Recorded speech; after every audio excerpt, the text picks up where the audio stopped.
And I've been muted the entire time. Well, that was, I will start over, I guess. Hello, YouTube, Facebook, Twitter, and terra firma, everyone that is watching.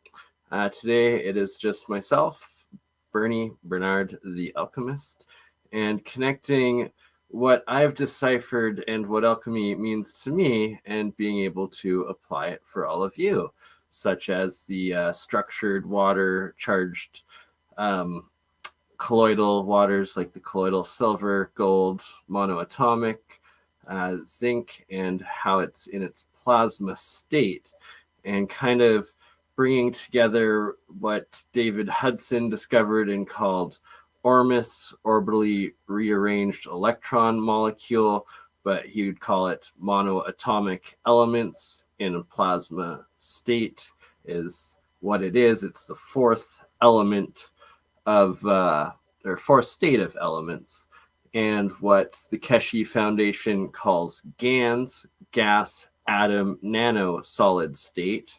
Thus, that acronym, once again, is a gas atom, so a single atom in a solid state, thus monoatomic plasma state.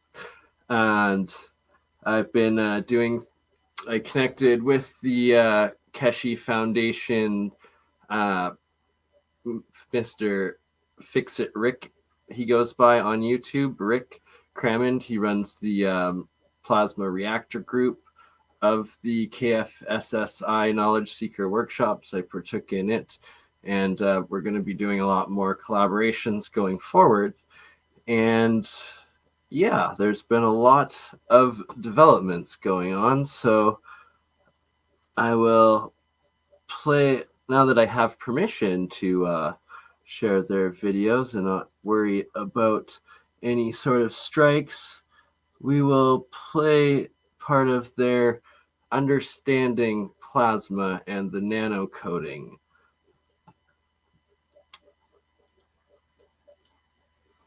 Molecular structure which are independent and dynamic. So nanomaterials are independent of temperature and pressure due to their individuality of atoms. And we'll explain that in a bit more detail. And that's the point where I need Flynn to play the nano video that the Foundation has produced. Okay, one moment here. Yes.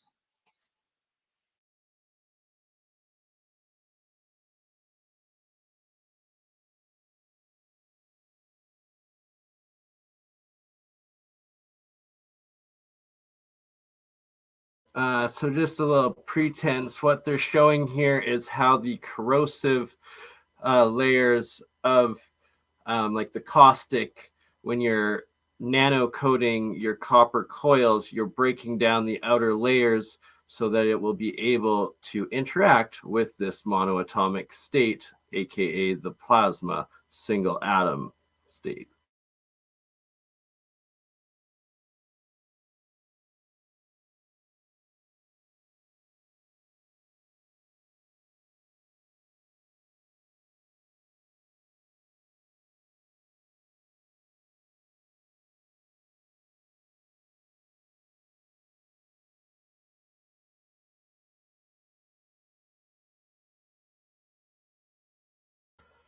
So it's showing that your caustic is breaking down some of the outer layers here.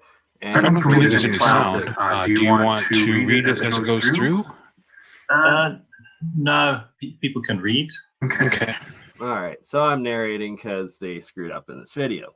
But yeah, so to the average electrician, when you nano coat If you read it, copper coil, the transcribers could actually transcribe it, the words. Yeah, no, we probably should. I'll start.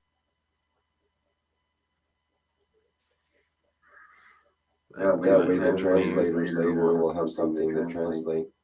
I had enough Instead of silence. All right. I'll read it. All right, I'm muting them because they don't know what they're doing in that video. But so to the average electrician, when you nano coat one of these coils, they're like, what the heck are you doing? according to Ohm's law, you're degrading the electrical ability of the physical wire, and it makes no sense to them. And what this is explaining is you're breaking down the covalent bonds of the copper or metal atoms to each other down to a single layer or single connection, thus one connection, one atom, your monoatomic, thus plasma state matter is able to be connected in, and then it's an open circuit to a higher dimensional energy, not just the solid state copper electrical current going through it, but your fourth plasma state matter is now able to interact with it and bring energy in from the higher dimensions.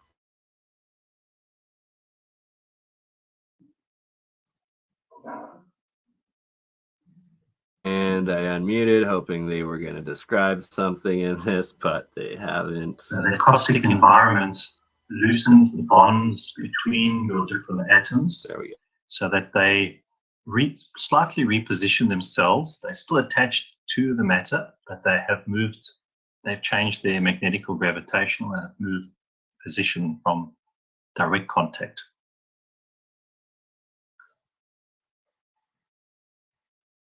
So although the nanolayers form with gaps, both in respect to each other and physical matter,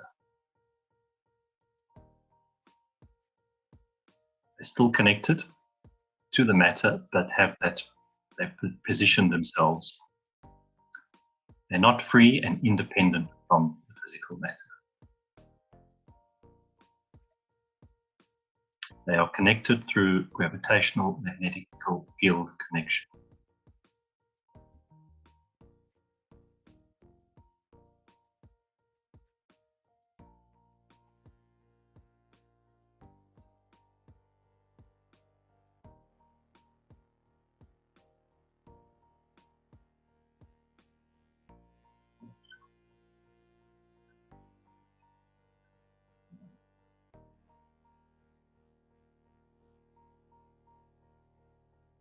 So the physical matter state is densely packed, molecular attachment depending on temperature and pressure.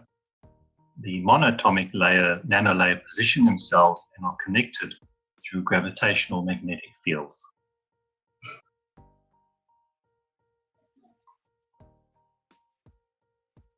The nanolayers share connection to each other and to the physical matter structure. That connection is the fields.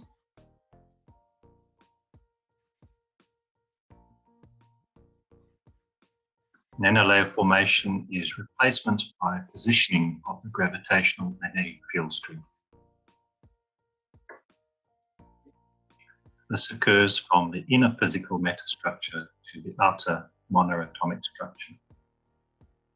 Atoms from the physical matter reposition themselves within the nanolayers, dependent upon the strength of a gravitational magnetic field.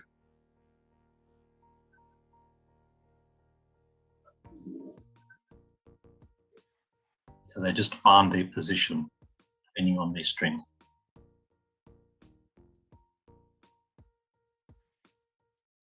These nanoparticles don't get stuck, they find a gap and accommodate each other.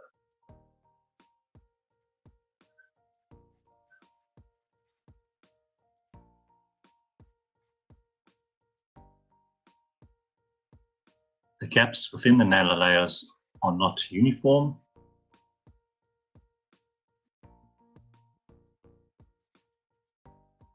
It is important to understand that nanolayers are not two-dimensional. They operate in 3 dimensions.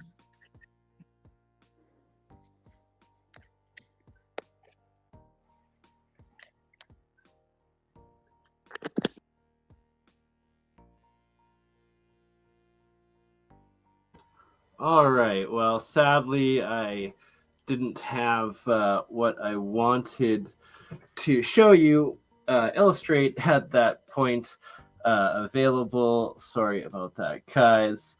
But that's an hour-long video that explains things in much better detail than what I currently can from the Keshi perspective.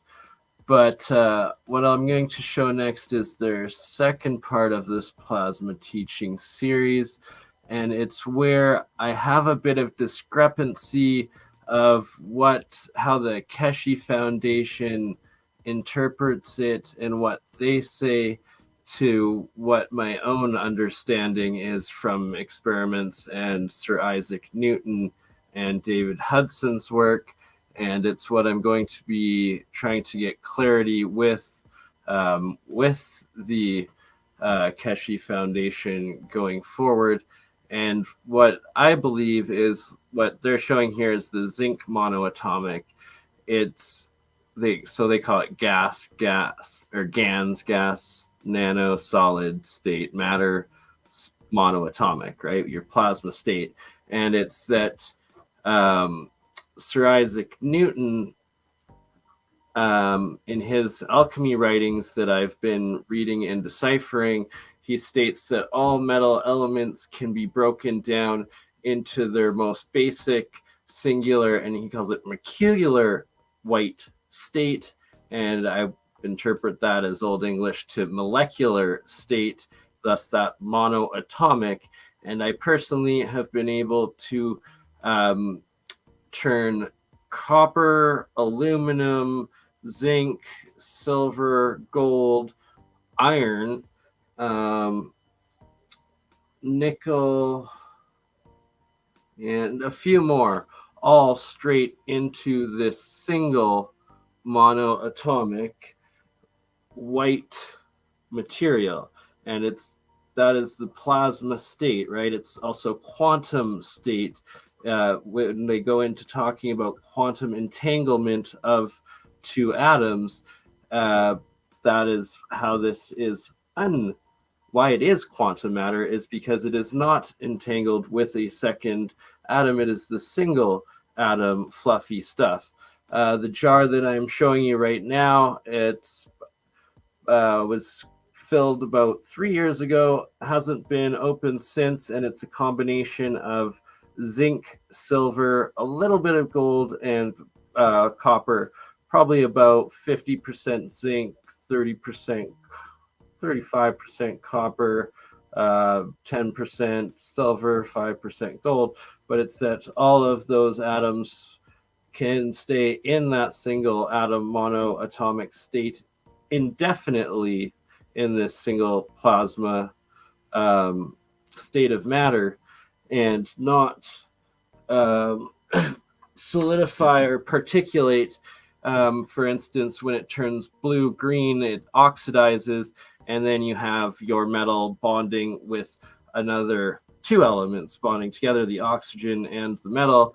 Thus, it is no longer in its quantum plasma state, but a solid nano state of matter, and that is how you get your heavy metal poisoning when you are drinking the water or consuming the particulates or the metal elements. When they're oxidized, it then tears apart your cells and collects within your body and poisons you, as opposed to being that single quantum plasma material that goes into your cells and what your cells actually use within your body and life and whatnot.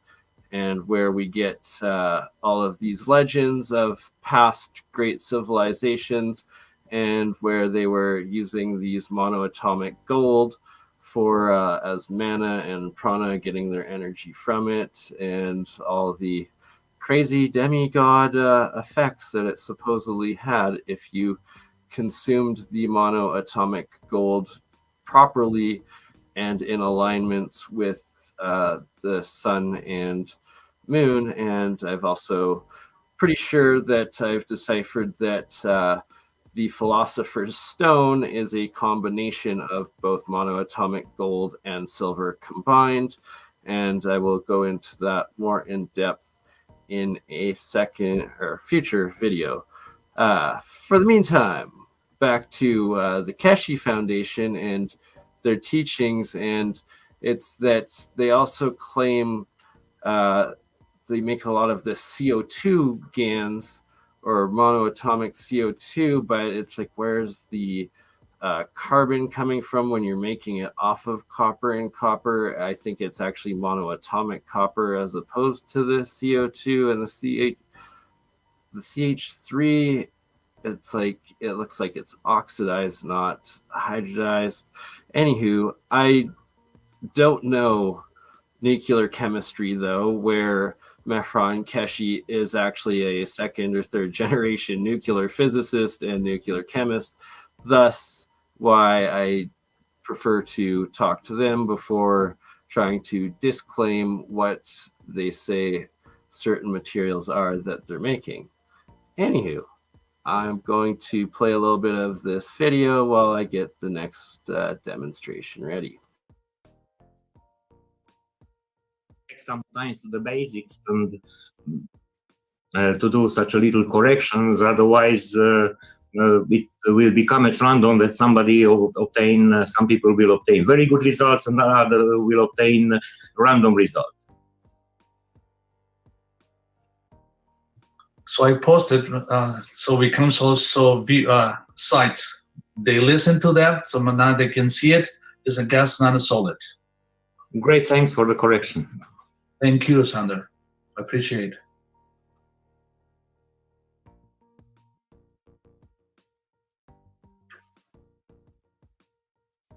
Any other questions for anybody else? You can always raise your hand.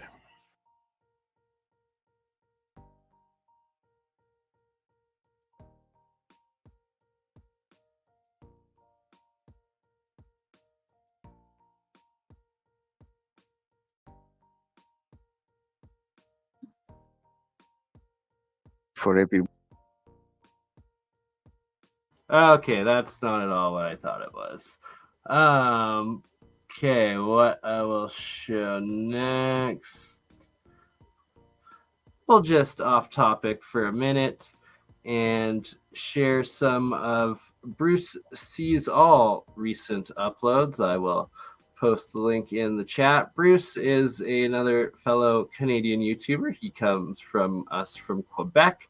He is a backyard astronomer that films through his telescopes a butt ton of UFOs and different structures and whatnot on the moon. It's pretty cool. So why don't we play that while I get the next thing ready?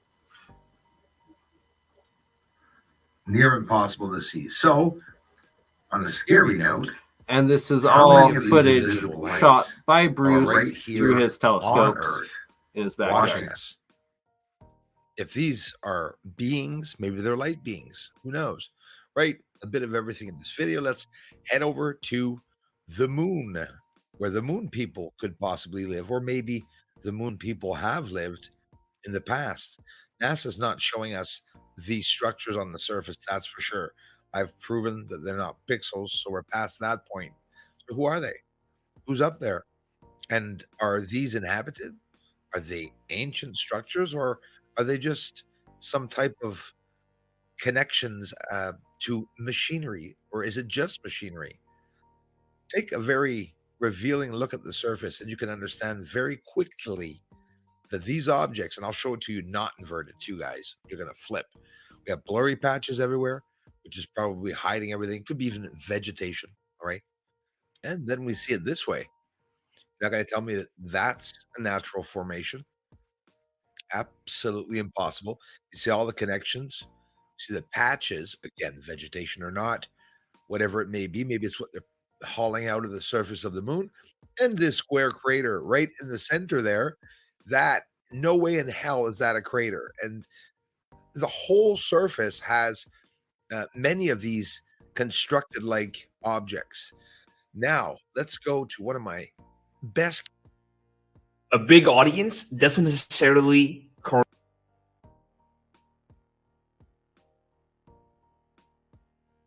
captures of a large object crashing into the moon and two big explosions.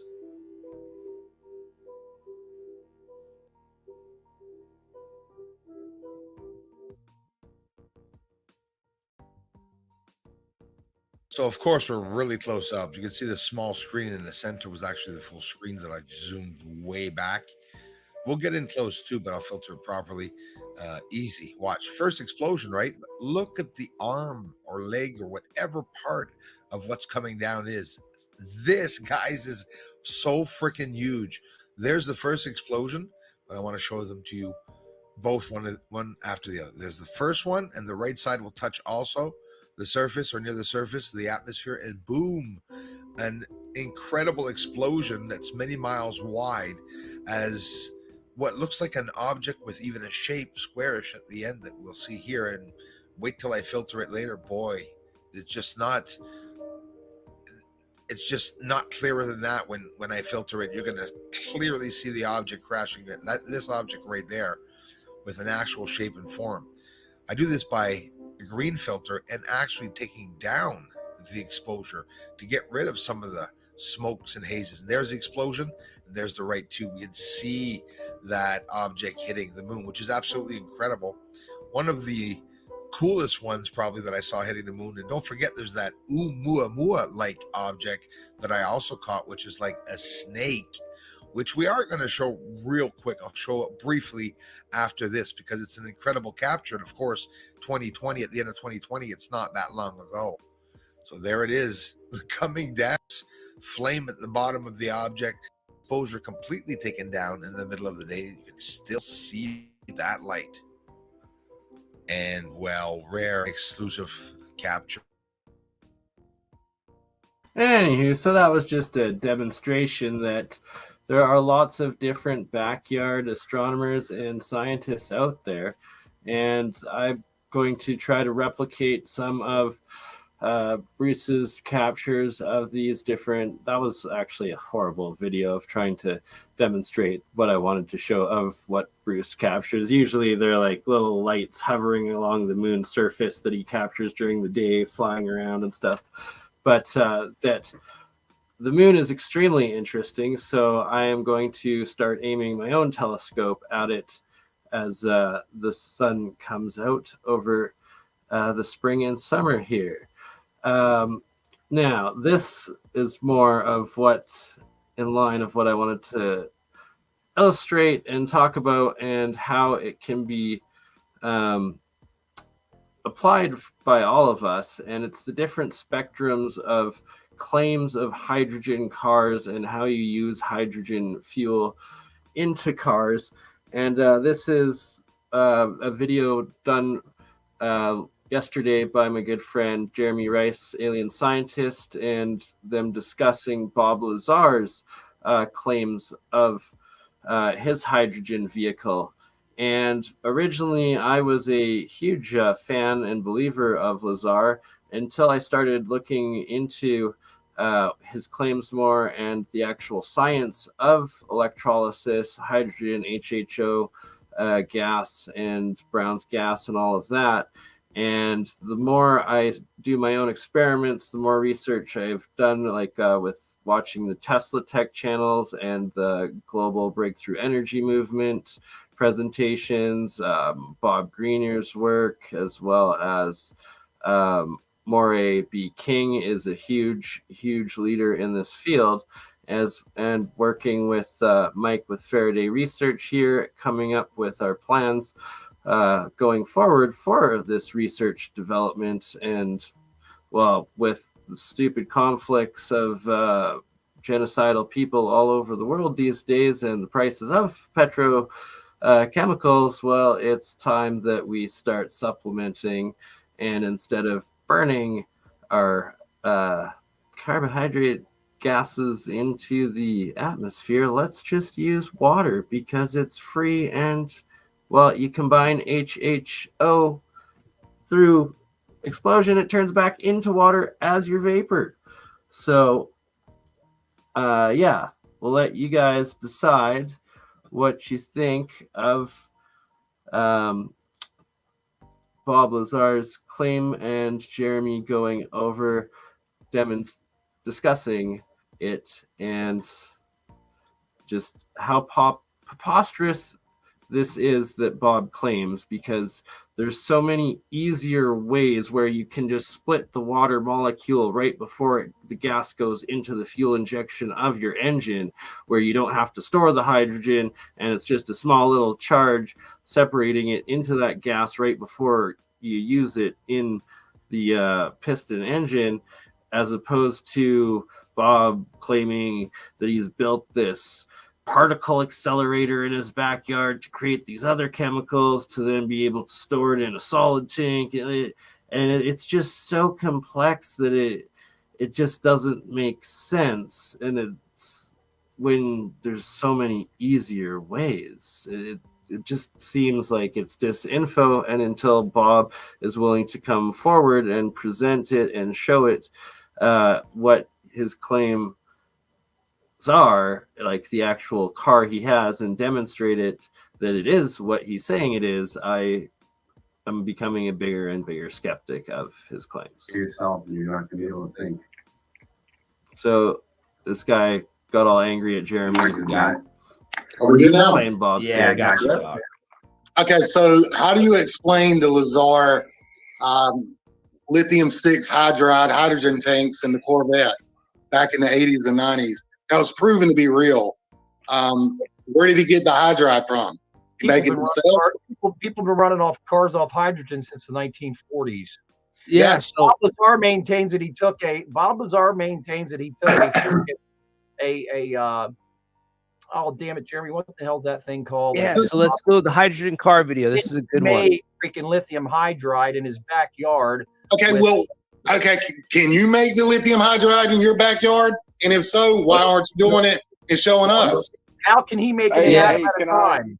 Can He has to make an atom at a time. So look at lithium hydride, right? If we look up the MS, The only way you're going to have access to the equipment for lithium hydride tanks, lithium-6 hydride tanks, is if you have access to a military lab, a national defense lab.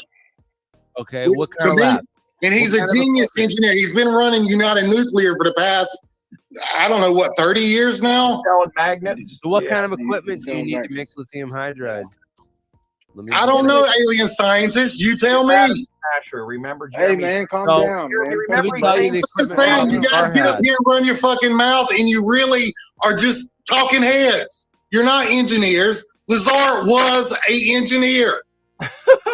Lazar. Explain the car, explain the tanks, explain how he got it, and why all of a sudden back in the 90s, he was trying to tell everybody else how to make the shit. All that stuff went dark. All that stuff went black. Do you know how many man. people run cars on hydrogen? Man. Rednecks have been. Everybody, calm down. Calm down. Can I? I'm going to explain exactly what he asked me to do. You know, let's just calm down. Rednecks. We're gonna go first. As a scientist, right? Let's go to the Bob Lazar video that he's talking about, where killing the hydrogen car, and we'll go to the claims that were made in the video, because I've addressed this a couple times, and I want to go over it, you know, just clearly, real quick. It's a good question, right? It's a good question.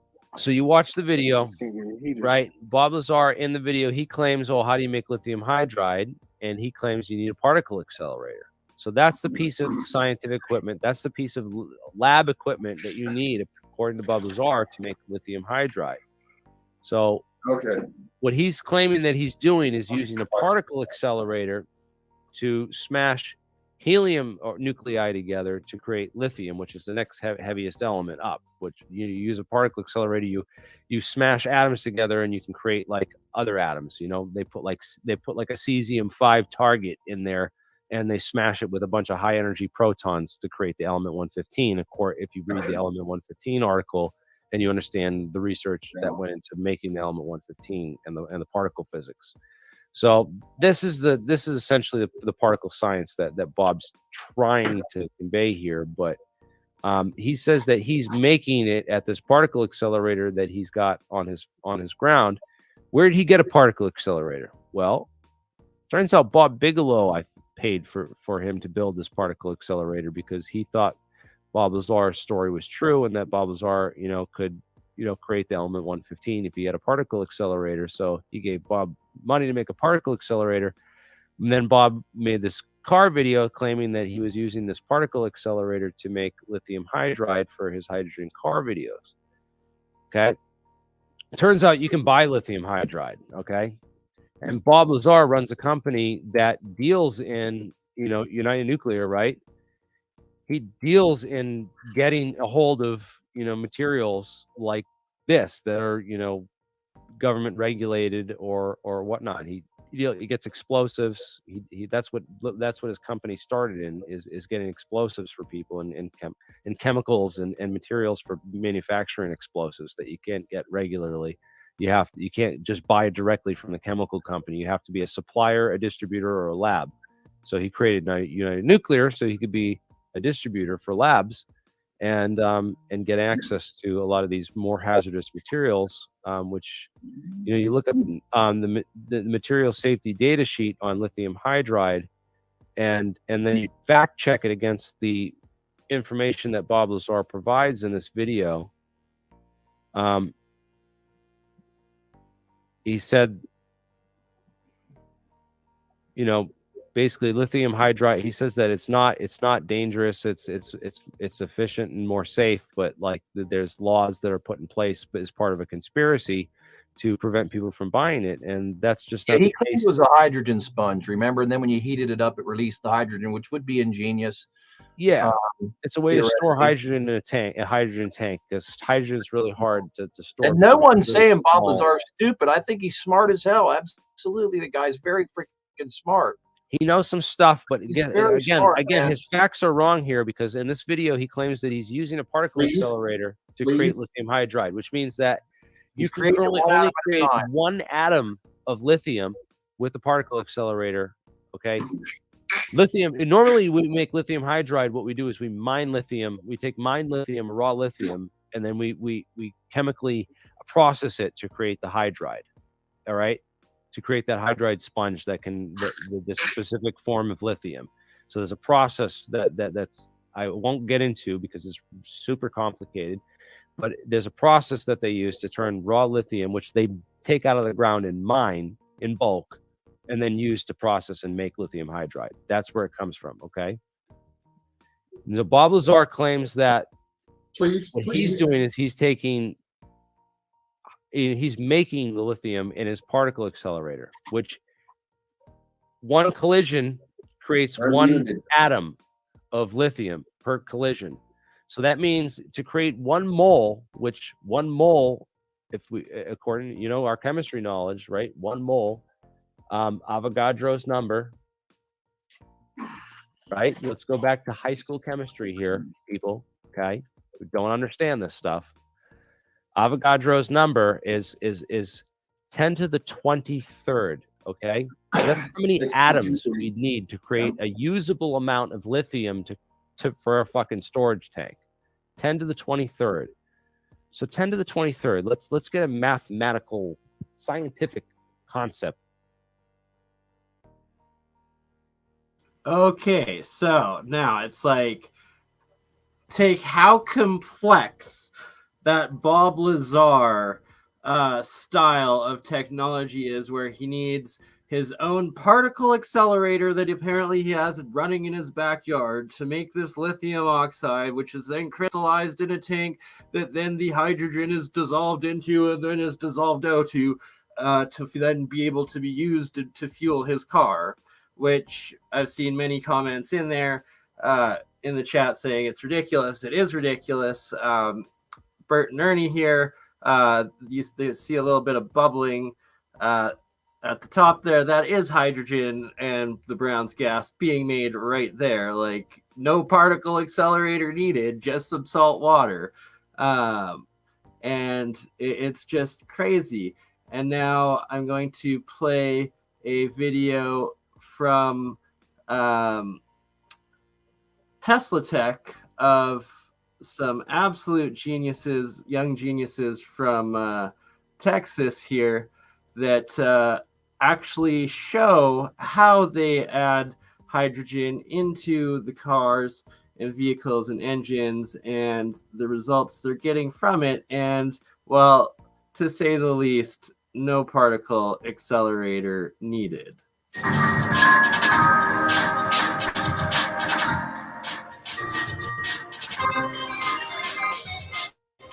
So in the video, there's a couple people you'll notice helping out.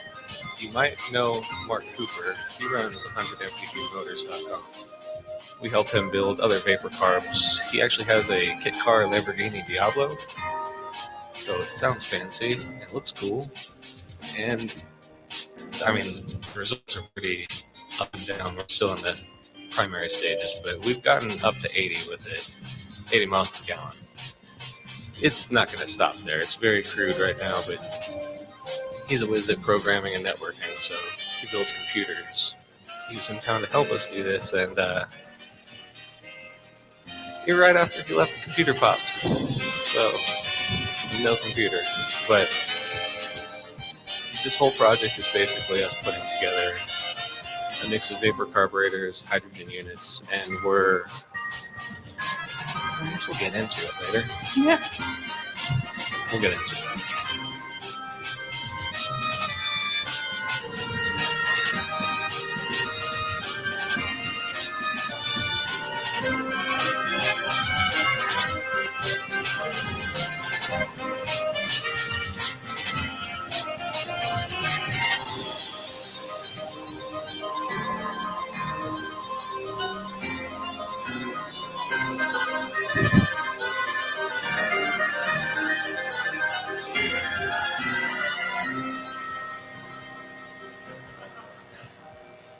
That's kind of the morals of our lab.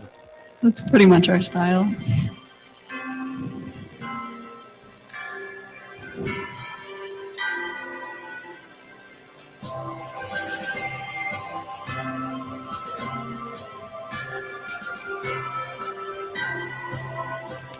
That old man wandering around in the background is actually T.R. Knudsen. Some of you might know him as one of the fathers of hydroxy research. He implemented a lot of mining and welding with the gas. There's great things to do with it, and we're not going to go into that because that'll take an entire presentation. But this is the V8 engine out of a Mercedes 560. Took a little bit to get it in, and we'll be bringing it next year. You know, we'll take you around in the parking lot, but we did a bunch of measurements in the beginning before we started it. We took it on the dynamometers. We did exhaust emission tests. We did all of that before we started hydrogen boosting or doing vapor carbs, because there's a lot of this work that doesn't have preliminary controls, and there's too many variables in this work to just wing everything. You can, but then you don't know why things are working or how well they're working. We didn't bring it. Next year, though.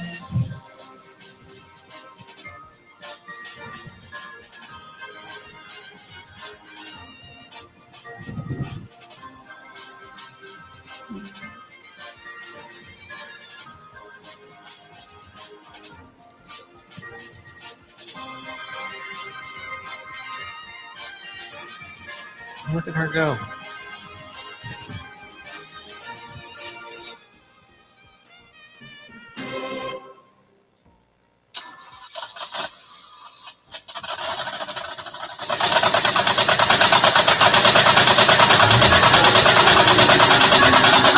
So, right here we actually have the car running just off gasoline fumes. You know, there should be 8 injectors for that engine. We only have 1 injector, and normally the computer would control this, but we just have a button that was pulsating the injection. If you, well, dang. I guess we'll just jump right into this. It's a lot easier to just go and then keep the ball rolling. So, here we go. So we've done some other projects, such as the motorcycle that you guys might have seen last year.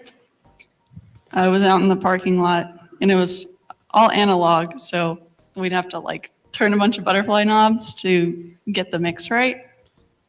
Last year we didn't have an issue of a computer blowing up, but we just didn't make a computer because we were stubborn enough to think we could just be a computer. Vernon was witness to this. Anyone else that was here last year probably saw it in the trailer. We started riding the bike up here, but I mean, I'd have the throttle and a valve to rich it out and then to lean it out, and then she'd be in the back. And she had an EGR valve, a hydrogen valve. I mean, it's ridiculous. So we thought this year we'd be ready in time with a computer doing all that on the car. And the computer blew. So we were thinking like, oh, I'll just drive. Yeah. And then, I'll just press a button like. And then, when we get up hills, we'll just, double time it. And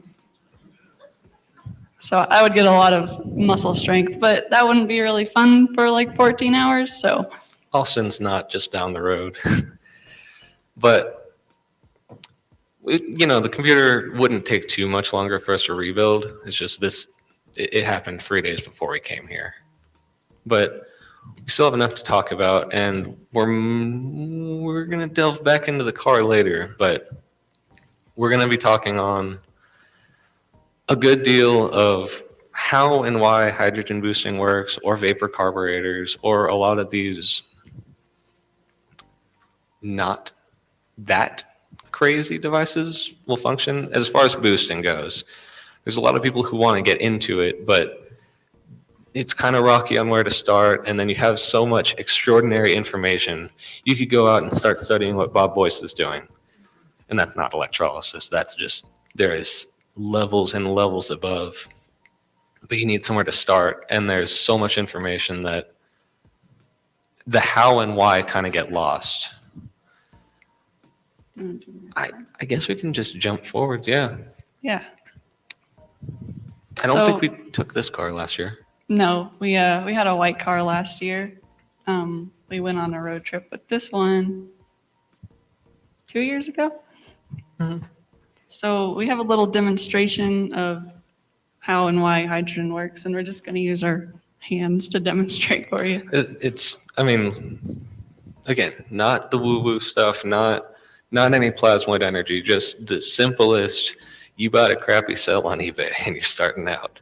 All right, So if you're going to assume this would be a top of your, top of the cylinder stroke in an engine, I guess we'll step back. For anyone that needs a refresher on a four-stroke, you essentially have, this is your piston. You have a compression stroke, which takes your fuel mix, your air and your gas. And once it's up there, it's at a higher pressure, it's hot. You get the spark. That's where you get your power stroke from. The one stroke right there, the power stroke, is where you're converting all your energy from chemical energy to thermal energy to your actual kinetic movement. But in a chemical reaction like that, the internal combustion engine is horrible because fuel will burn at one speed. One fuel will burn at one speed. So maybe at idle, you're going, and then you have the rest of the stroke where it's just heat expansion, and that's fine. And then it blows it out the exhaust. But if you start revving it up, you're going higher RPMs. Eventually, you're going to get into an issue where the is not lining up with how fast your engine's going. You can be up here, and I'll just slow down for frame of reference. If you have the spark go off, and you're already pushing up in your exhaust stroke, that means you have all the flame, all the heat that should be being used for the power, and it's just going out the exhaust. It's just wasted exhaust heat. And then beyond that, you have residual heat in the block that you try and hemorrhage out through your radiator. All the hydroxy is doing in a simple setup, I can't stress it enough that there is steps and bounds and evolutions above just simple electrolysis. But we're not talking about that today. Just regular boosting for beginners, you have the ability to burn your fuel better and faster in a certain frame of time. In this car, for example, what were we getting, City? We were getting like 18 City. We were crazy enough. We flew up to New Jersey, bought this car completely broken, dead, did not work. We went through TSA with all of that. Yes, they didn't like us. They actually broke one, which was kind of rude. Yeah, they took it apart and broke it, and they didn't know what to do, so they just kind of shoved it back in the bag, and that is that. But anywho, we just to prove the point, we went up, bought a car that hadn't run in 2 or 3 years, hooked everything up, and just started bombarding it until it started running. And after replacing something like a radiator, we drove it across the country just to do a mileage test to show the reduction of carbon and the benefits. But the thing that's always disconnected, in beginners at least, is there's no one telling you why it's working, aside from it's running your fuel better and carbon deposits, yay. Just in this stroke again, or I guess let's be the top view. So now your piston's going back here and coming towards you guys. If you have the spark plug here or anywhere, you have a fire front, right? So your fuel mix starts here and it expands out to the other side at that rate. So if that's happening when the cylinder's going down, you're perfect to get all of that out of it. But if you're at the higher RPMs, you might need it to burn faster or to burn more fully or release the energy. It's just, it depends on what your circumstances are. In this car, we found it was like 1.5 liters for this engine, where our MPG in the city would drop from 18 miles to the gallon to 16. But on the highway, we would go from 23 or 25 up to 42. And that was repeatable all the time. You know, if you had a tailwind or a headwind, it would fluctuate some. Yeah, the highest we got with the tailwind or whatever happened was like 60, and we could never replicate it. So we were like, oh, well, whatever happened, like we don't know. 42 was the number. Be every single one of you. You can't be everyone else in here. So if we... The Prompter People Proline Plus is one of 9 styles currently in the...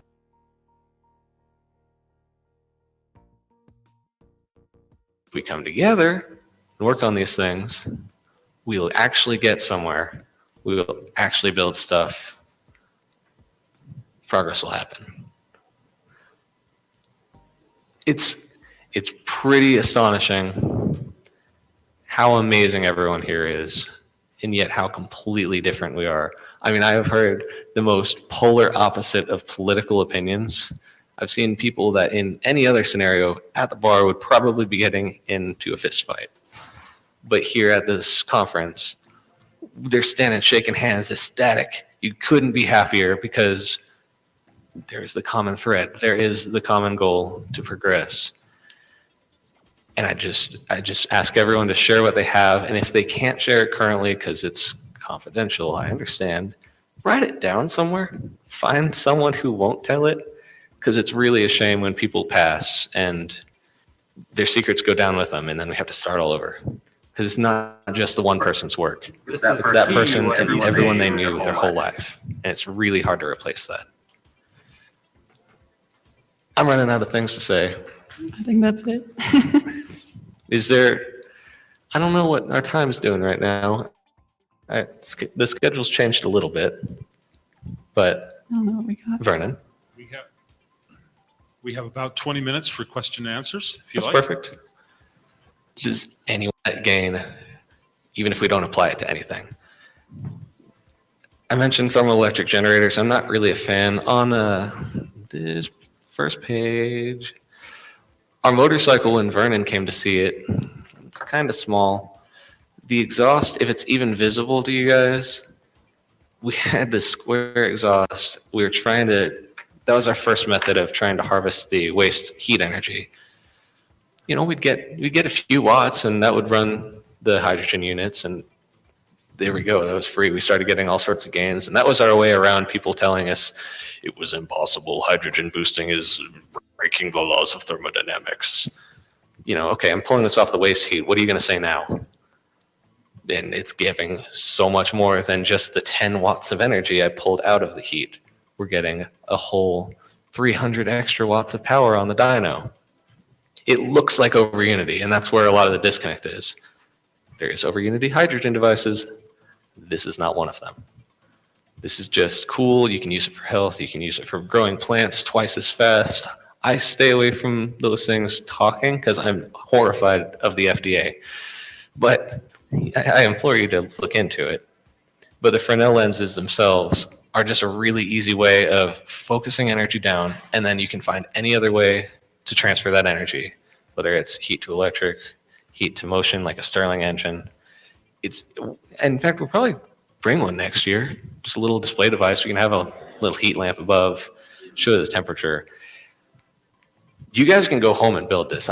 You can get these things off the front of like those old projection TVs even. And you can melt rock with it. You're just holding it. You can literally melt rock. So if you take it out of phase a little bit, you can heat up water. I just like water. It's very strong. It's one of the best hydraulic liquids there are. And you can use it to do hammer pumps. You can just do steam expansion. You can do Tesla turbines. All of these different ways to generate electricity. So yeah, those guys are absolutely awesome. I recommend that everyone check that video out on their own and watch the full thing. But what I'm talking about with nano coating and the electrolysis process, you can see on the left coil next to Bert and Ernie there that it's a brownish, orangish color, but black. I guess it's a black, should be black, but it's a. Anywho, it's on the cathode side in electrolysis. Copper develops this nano-coated layer that eventually turns full black. It's covered in salt there and not fully done, as opposed to the right side, which was the anode, and how it's blue-green and completely oxidized and eroded away. The cathode side that has this nano-coated layer, that is what I was showing earlier in the first Keshi video on the breakdown of nano coating, and that there's 3 ways to nano coat your metals. There is the caustic, corrosive manner. There is through the electrolysis cathode anode manner and electricity through it. And then there is the 3rd way of applying a plasma flame, aka a torch, to it and getting it, the metal, just to the state of where it is glowing rainbow, almost rainbow red and almost black, but then you're nano coating the layer. You don't want it to go all the way black because then you have completely disintegrated the inner layers of the metal so that it doesn't have any electrical capacitance or travel to it in the Ohm's law of it. Just the outside layers that you want to break or have in the nano plasma state layering. Okay, what was the next thing that I wanted to show? Right, the whole alchemy. So I'm gonna share Mike's recent video from Faraday while I get together a little demonstration that of the alchemy. So here is Mike from Faraday Research talking about his new toroid inductor that he's connected to his Don Smith generator system and the results that he's getting out of it.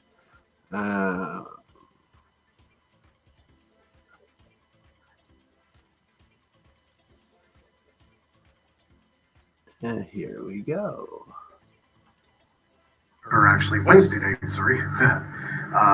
Yeah, if you haven't subscribed to my channel, bottom right-hand corner, all the links are in the description for my Patreon and also my PayPal. You can donate there. Thank you to all those people that donated to my channel. and subscribed and did a PayPal donation. Thank you very much for your help. And yeah, so it's Wednesday night. It was a pretty good day. I decided to tackle this monster toroid transformer that my friend from the US sent me, Stu. So yeah, first thing I had to do, I had to map out this transformer. I didn't know what wire was what. So I basically had to go in and test every single wire, every combination I could. And also polarities actually made a difference too. So you do have to hook up the wires in the proper polarity to get the best performance. But I figured it out.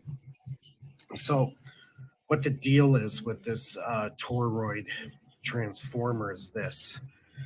I can get 3 times the amount of power out now with the same power input. Now you're probably wondering how the heck is that possible? Well, that's where it gets interesting.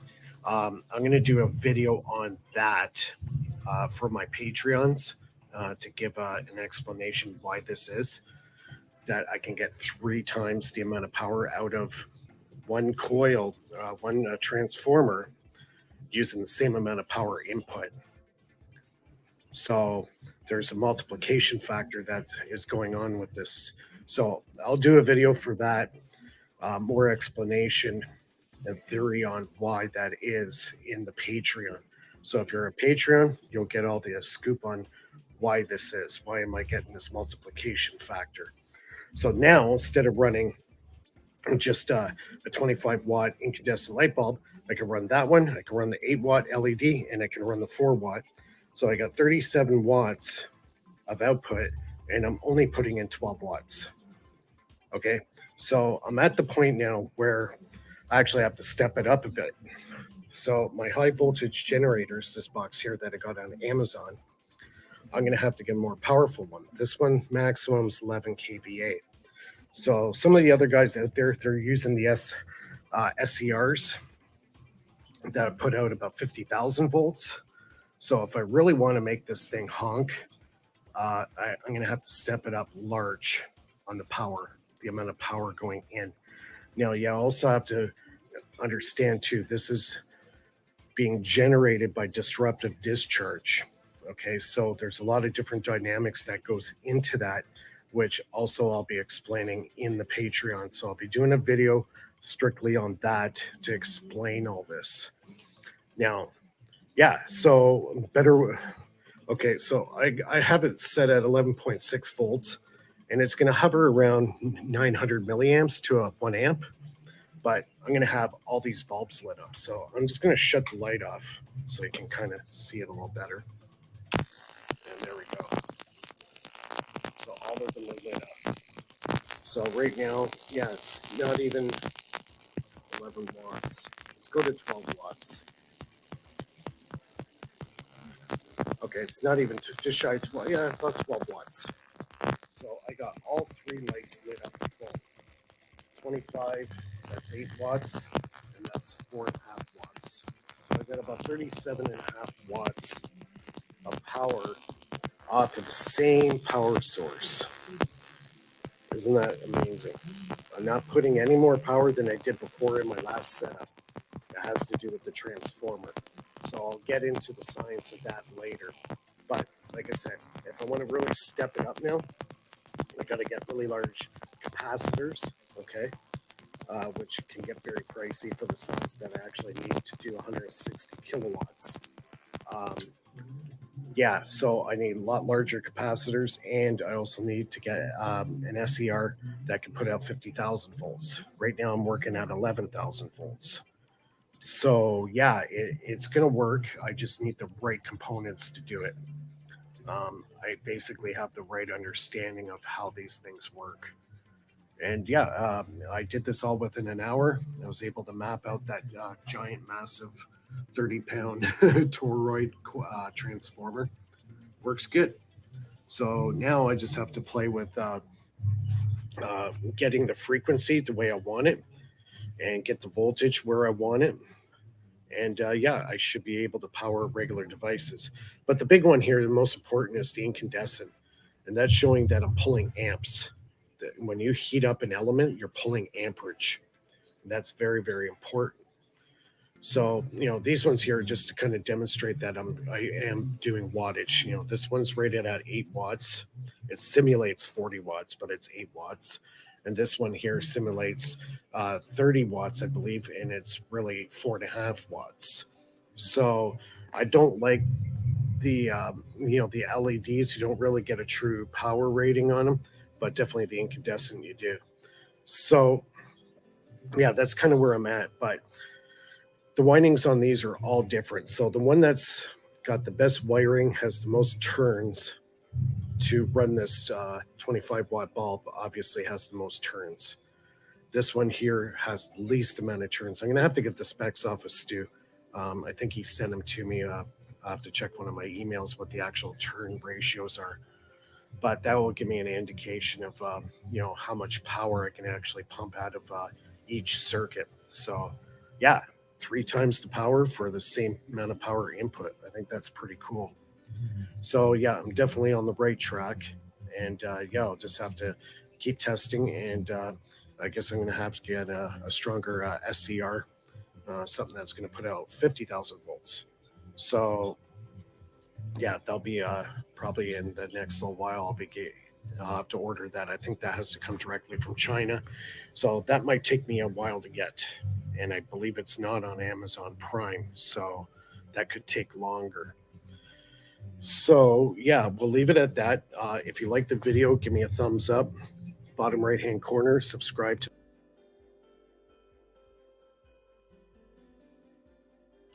Yeah, so there's Mike and his recent developments, and that's what's so great about our community and it growing and everybody coming together, sharing and discussing, because together we can learn and we can get it done. And as Mike perfects his devices to a generator that is efficient and easily replicable, I will then, and we will all start and be able, he'll publish and share the blueprints and the material lists, and we will make some classes of it. Also, I'm scheduling Hutchinson, John, thank you, good sir, amazing soul, returned my emails, so I'm scheduling some videos and discussions and lessons with John Hutchinson coming up.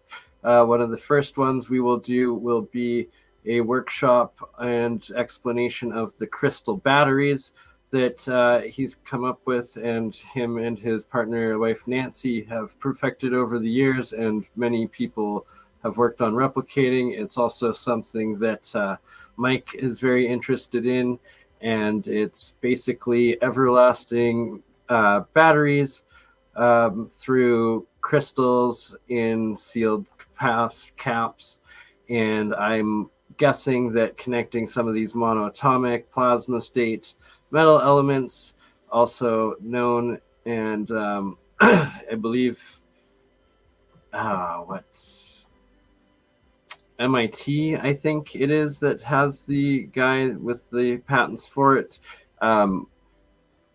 liquid metal liquid state batteries through electrolysis, aka this same nano material plasma state monoatomic material is your superconductive batteries. So I'm pretty sure mixing some of that with the Hutchinson crystal battery effect will probably result in even better designs, and then we will have our everlasting source of electricity energy to power these circuits that Mike and so many others are coming up with and developing. What I have displayed right now is the basic principles of alchemy, and then what I have deciphered from them. And what this actually is showing here is an extremely advanced science and understanding. And the sulfur up, your salt, and your mercury down, that's your on the left here, the three principles. That salt water jar, that's actually the electrolysis jar, or your Baghdad battery, or your witch's cauldron, wizard stuff jars. Like, it's all the exact same alchemical ancient technology, and it's your anode and your cathode, your sulfur and your mercury. And believe it or not,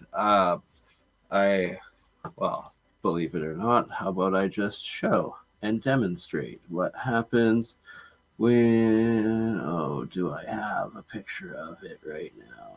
Maybe not. Maybe I do. Nope. The sulfur state. The sulfur state happens all the time, as does the mercurial state. Here's the mercurial, glowing red, copper, and silver. That is a silver maple there on the right side, a 99.99% silver coin that is also covered in red, going in the mercurial state, as the alchemists say.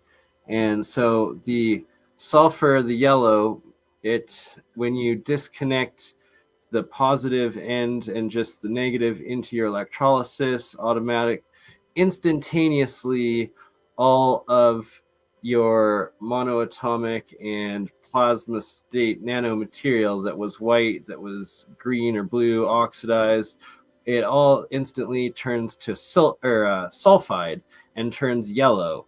And it's quite something. And the alchemist stated, when it is dying, when the element or the reaction dies, and people are like, oh, it's this spiritual. It's like, no, it means the current was cut off on one half, and literally you killed the full reaction, the stream out of this electroplasma state. And if you look on the right side, the four elements: fire up, air up, water down, earth down, plus the elements. Oh, well, that's fire, that's plasma. Air, well, that's your gas. Water, well, that's your liquid. And earth, that's solid. That is the four states of elements, and plus the elements, aka plus the periodic table. And just in case anyone thinks that we recently discovered this periodic table, I am sorry to inform you it is much, much older and ancient. And why can't I find it? I thought I had uploaded it. Oh, there we go. Here we go. See, the alchemical table of symbols. This is the ancient language of alchemy, the pictographic language of alchemy. And it has not changed throughout time. They've had a symbol for every element since the beginning. And these are all pictographic force vector images that it's so advanced, it's mind-blowing. Like I can't put it into words without sounding crazy trying to do it.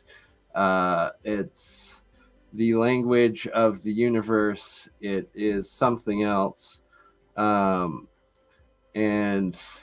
well, this is the advanced class that I'm only starting to understand. So let's go back to the basics of the basic principles, the three principles, and the planets and metals.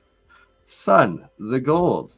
Everybody knows the right-hand rule of electromagnetics and your electric current. Well, the sun, our source of energy, and what they call gold, and it's that exact same element. And you go left in the vector, well, you're going down. You go right, you're going up in your vector graph along the planets and the rotations. Myself, with my experiments with making monoatomic silver, here's one of them, that's silver bar, and two silvers, that's silver on silver in this reaction of making it. But I tracked and kept a silver reaction going for months at a time, and in doing so, it the production rate of this monoatomic silver waxed and waned with the cycle of the moon, and that was spectacular. The bottom of this looks like the red mercury that all the alchemists claim as part of the reaction. So you have your blue-green oxidization, but what is that pure bright red? It looks like a transmutation of the copper into a mercury oxide, copper mercury oxide. Maybe, I'm not sure, needs to be tested. Isaac Newton states, all metals also turn into this seventh state of transmutation, the crystalline pink state. You can kind of see some sparkles off of the pink copper and silver there, but something you got to do in person and with video to really get the glimmers. But it's crystallization. The metal is in a crystal state, and it's claimed that this state that metals are able to be transmutated into other metals through cold fusion. I fully believe this and theorize that it is the resonant frequency that you put in on the anode side, or sorry, the cathode side of the transmutating metal that you want to turn it into. Like, for instance, tungsten into gold. You'd have a copper and tungsten rod, tungsten cathode side, and you'd be putting in the resonant frequency voltage equivalent of gold through the copper and tungsten. Your atomic hydrogen coming off the electrolysis bonds with the tungsten in that crystalline state, thus adding that extra molecule, that extra atom in, or proton and neutron in that reaction to bond with the crystallized tungsten and produce your gold. These are so many of the different Keshi pens, coils, Magrav generators that I've made over the years. You can see the center right ones are deep dark black. That is a nano-coated process. This one's cool where you see the anode side copper coil I have going down there, but it looks bright white silver. Those are all bubbles. Those are hydrogen bubbles, and they're stuck to it. It's a electromagnetic field rather than buoyancy, and it just grew and created a layer around it. And first it went to pure black, and I've been told that it was deuterium that formed on it, and then these atomic hydrogen bubblets.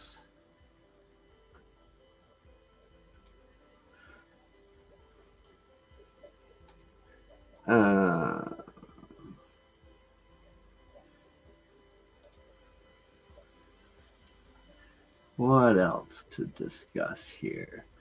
The comment. So what was I talking about? Force vectors and in this pictographic language of advanced alchemy. And if you see these, take in consideration your right hand rule of electromagnetic fields, and then start applying it to circuitry, and it is so advanced, it's nuts, especially when you mix things in with, for instance, Walter Russell's periodic tables and geometries, formations, and it's all right in front of us, and we have the access to this, and we're going to make it happen. How particles turned into waves and waves to particles. It's manifestation. How the heck did we manifest these giant things back in the day? And yes, I do believe these plasma waters are the fountain of youth. I will play another little video here. while I get another demonstration ready for you all.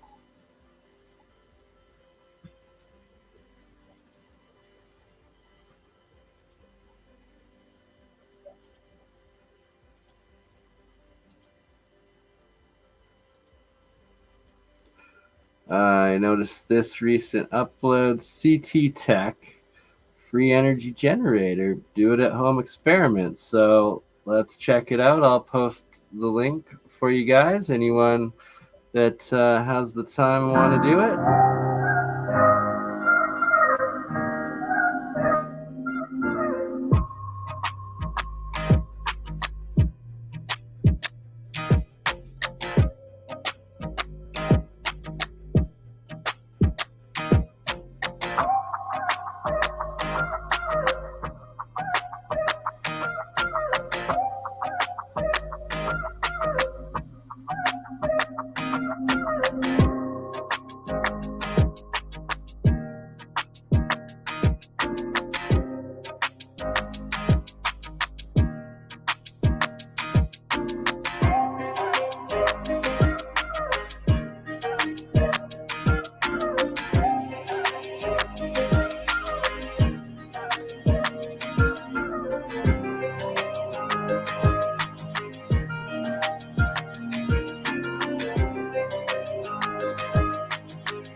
All right.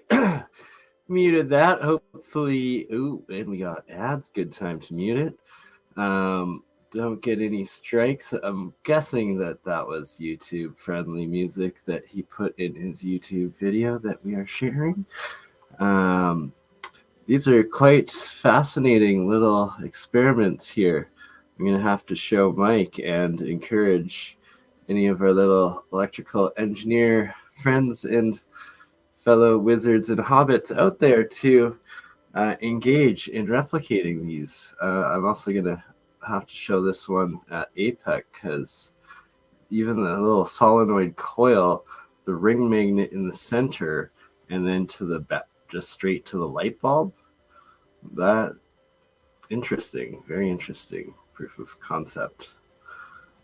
And then also the one that is currently being demonstrated with a speaker, so it's reverse engineering sound waves and magnetism through the spark gaps into usable electricity is what I'm gathering from this. And theoretically, it's quite plausible because you'd be reverse absorbing the sound wave radiation into that speaker and then converting it through the spark gaps into usable electricity.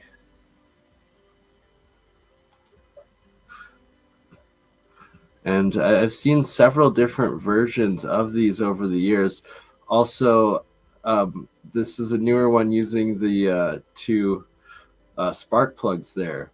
And I'm not entirely sure. I'm going to have to refresh my memory on how the spark plugs work specifically. But I've also seen a similar style of reverse engineering speaker coils by also putting a dual phase copper solenoid winding wrapping around the magnet coil of the speaker as well, and then connecting it, I believe, to a little capacitor or a transistor and then the light bulb, and then it worked, I believe, is another way that I've seen it done. So this is well, it's right before your eyes, right? So radio waves, exactly. Converting radio waves back into electricity. Oops, that's not. Not the one. All right, here's what I was trying to do. Paste that video. That is what just played for anyone looking to check it out. Sorry. Now I will also share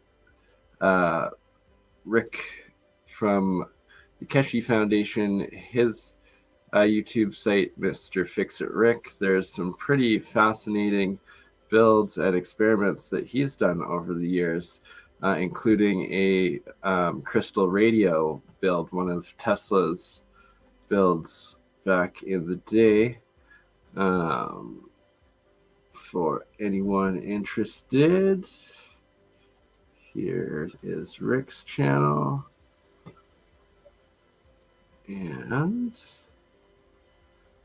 so he's showing, they've done builds of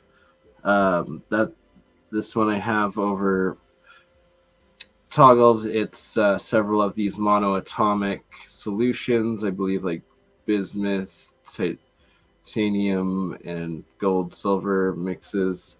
Then they spin them at extremely high RPMs in a star formation around each other to generate the plasma fields. All sorts of different experiments that they've done over the years, quite advanced, as well as using these monoatomics on agriculture and health effects as well.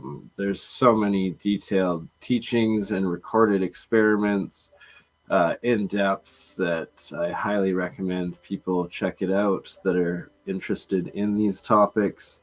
And was just in their most recent reactor group where I've agreed with Rick. We're going to I'm going to complete what I was just showing you guys outside there. It was one of the three layered Keshe coil for the magravs that was in the caustic solution. It was black there being nano coated, but it was frozen because it was outside -10 right now.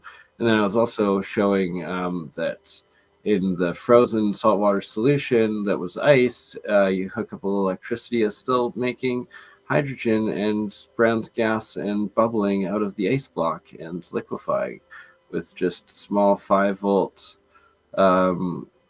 micro USB clipped and then connected in. And yeah, so hydrogen technology, it is the future. It's everywhere, and it's plasma state, like the Keshe Foundation so brilliantly illustrates. Sorry, I'm scrolling through. Just there's so much that they've done and advanced, and I recommend people truly take a look at it because there's a decade of real science from all around the world contributing to this. Like, look at these advanced builds. That's like a octahedron Keshe coil magrav reactor there or something, like just nano coated as well. So it's 3 solenoids within themselves, double coiled, so 81 on the inside, 3, and then 144 on the outside. And then like it's just so advanced, but it's easy to do. Like, I've been making them for years, and I just never fully connected one. And that's what I'm going to be doing with Rick and their reactor group over the coming weeks, is setting up and testing a full magrav unit and getting measuring the free energy, supposed electrical savings and free energy device that it is, these plasma generators, that I'm going to make one, replicate one specifically to the Keshe standards with their oversight, and we will test it. And I will also be teaching how to build your own if you so wish to choose to also replicate these experiments alongside myself and the Keshe group. So yeah, this one right here, from August 2016. That is a good one that gives you the full blueprint of what I will be building. And many, many, many people have built them, tested them over the years, as you can clearly see here.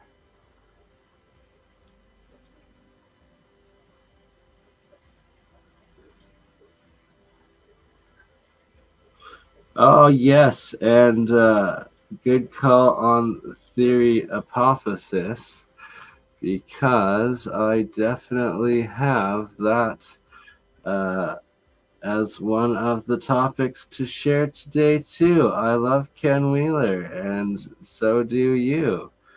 So here is Ken's page. I do... the science and the metaphysics and all of that, I like. The ones where he lets fear take over, not so much. But Ken is an amazing physicist and thinker and human being all around, also a photographer. Highly recommend you check out that site. But even more so, I am going to share Ken's papers that anyone interested in such things as physics and magnetism and electromagnetism and nature and how it all works. Well, Ken's free papers are spectacular higher dimensional physics and dynamic systems. Yeah, so I shall share this link. Free download. Definitely check her out. Give old Ken Wheeler some love and download the papers. There's also this one too. Another PDF of Ken's. But here we go. And it's just fractal nature, how vortex-based mathematics fits into the structure of nature, electromagnetism, and the toroid.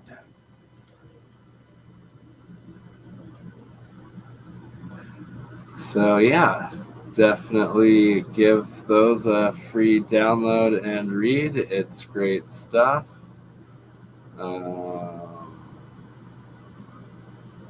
What else was I going for here? Oh, yes. Another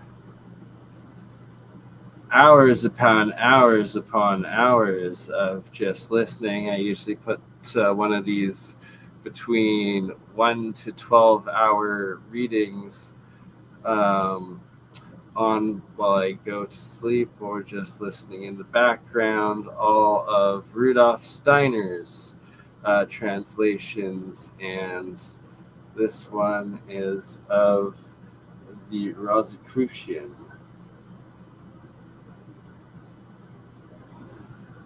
So let's give this a little listen on too.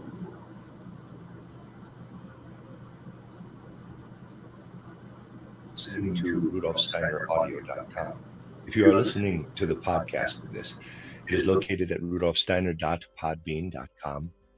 Please consider becoming a patron. As well, there are two publishing houses, SteinerBooks.org in America and RudolfSteinerPress.com in England, who are the sole publishers of Steiner into English and have given me permission to do these recordings. Please consider patronizing them as well. This is a reading of two small cycles of lectures by Rudolf Steiner. It's Collected Works, volume 233A, entitled Rosicrucianism and Modern Initiation, Mystery Centers of the Middle Ages, the Easter Festival, and the History of the Mysteries. 10 lectures given in Dornach between the 4th and the 13th of January and the 19th to the 22nd of April, 1924. Translated by Mary Adams and Frederick Amrine. This is Lecture 1 given in Dornach on the 4th of January, 1924.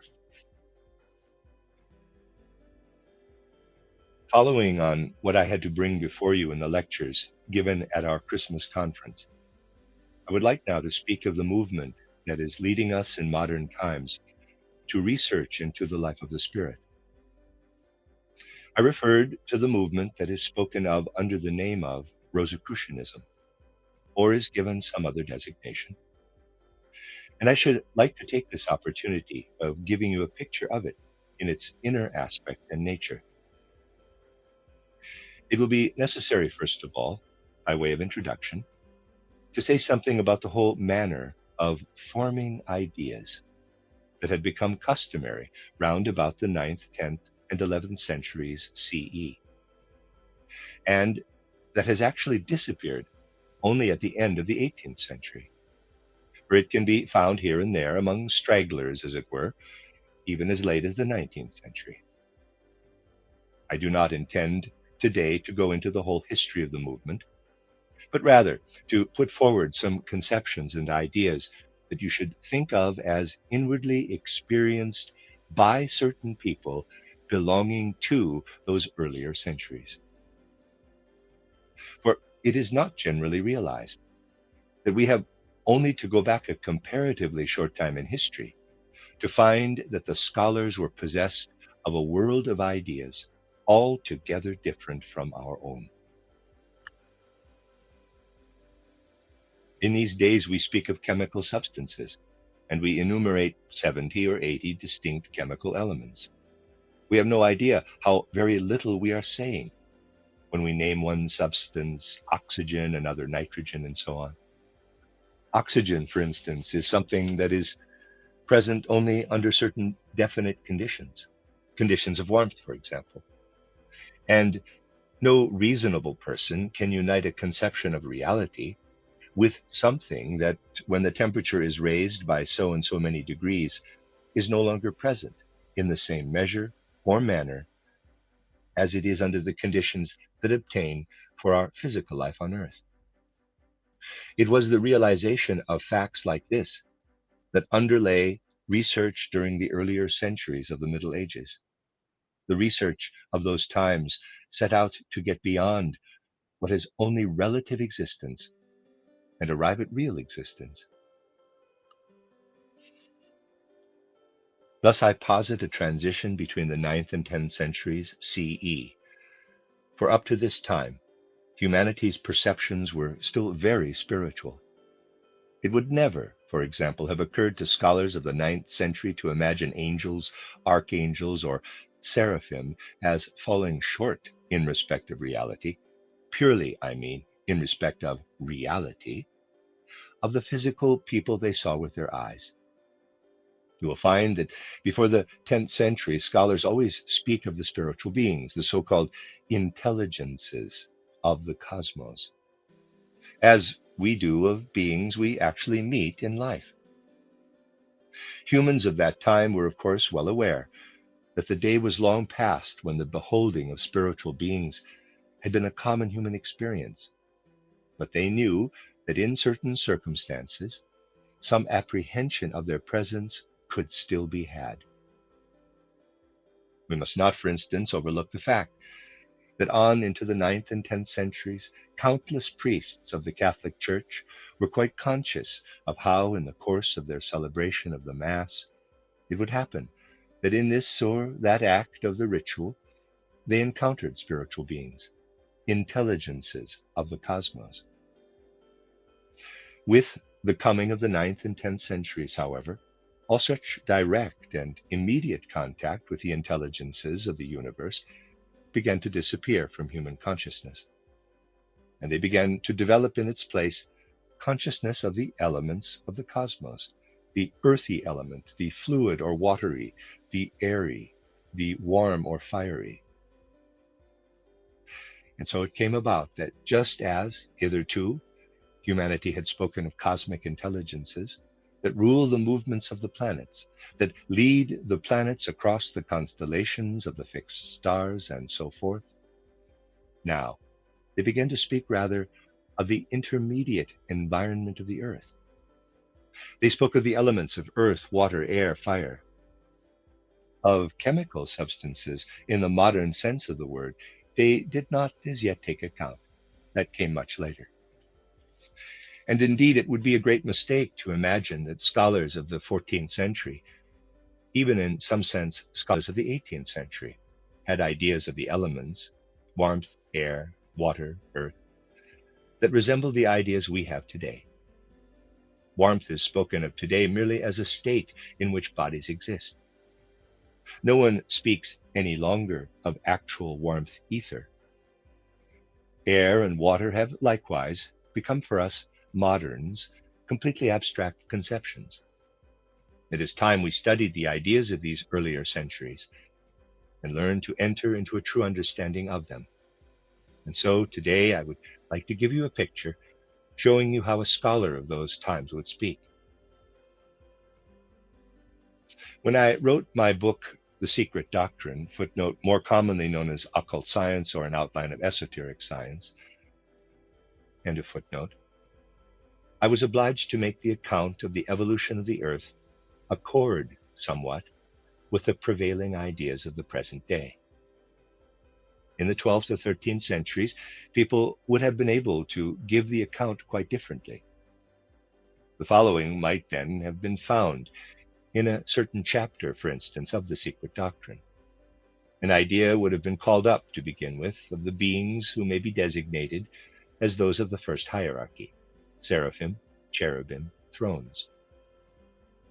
The seraphim would have been characterized as beings for whom there is no subject and object, for whom subject and object are one and the same. Beings who would not say, quote, "Round about me are the various objects," close quote, but rather, quote, "The world is, and I am the world, and the world is I," close quote.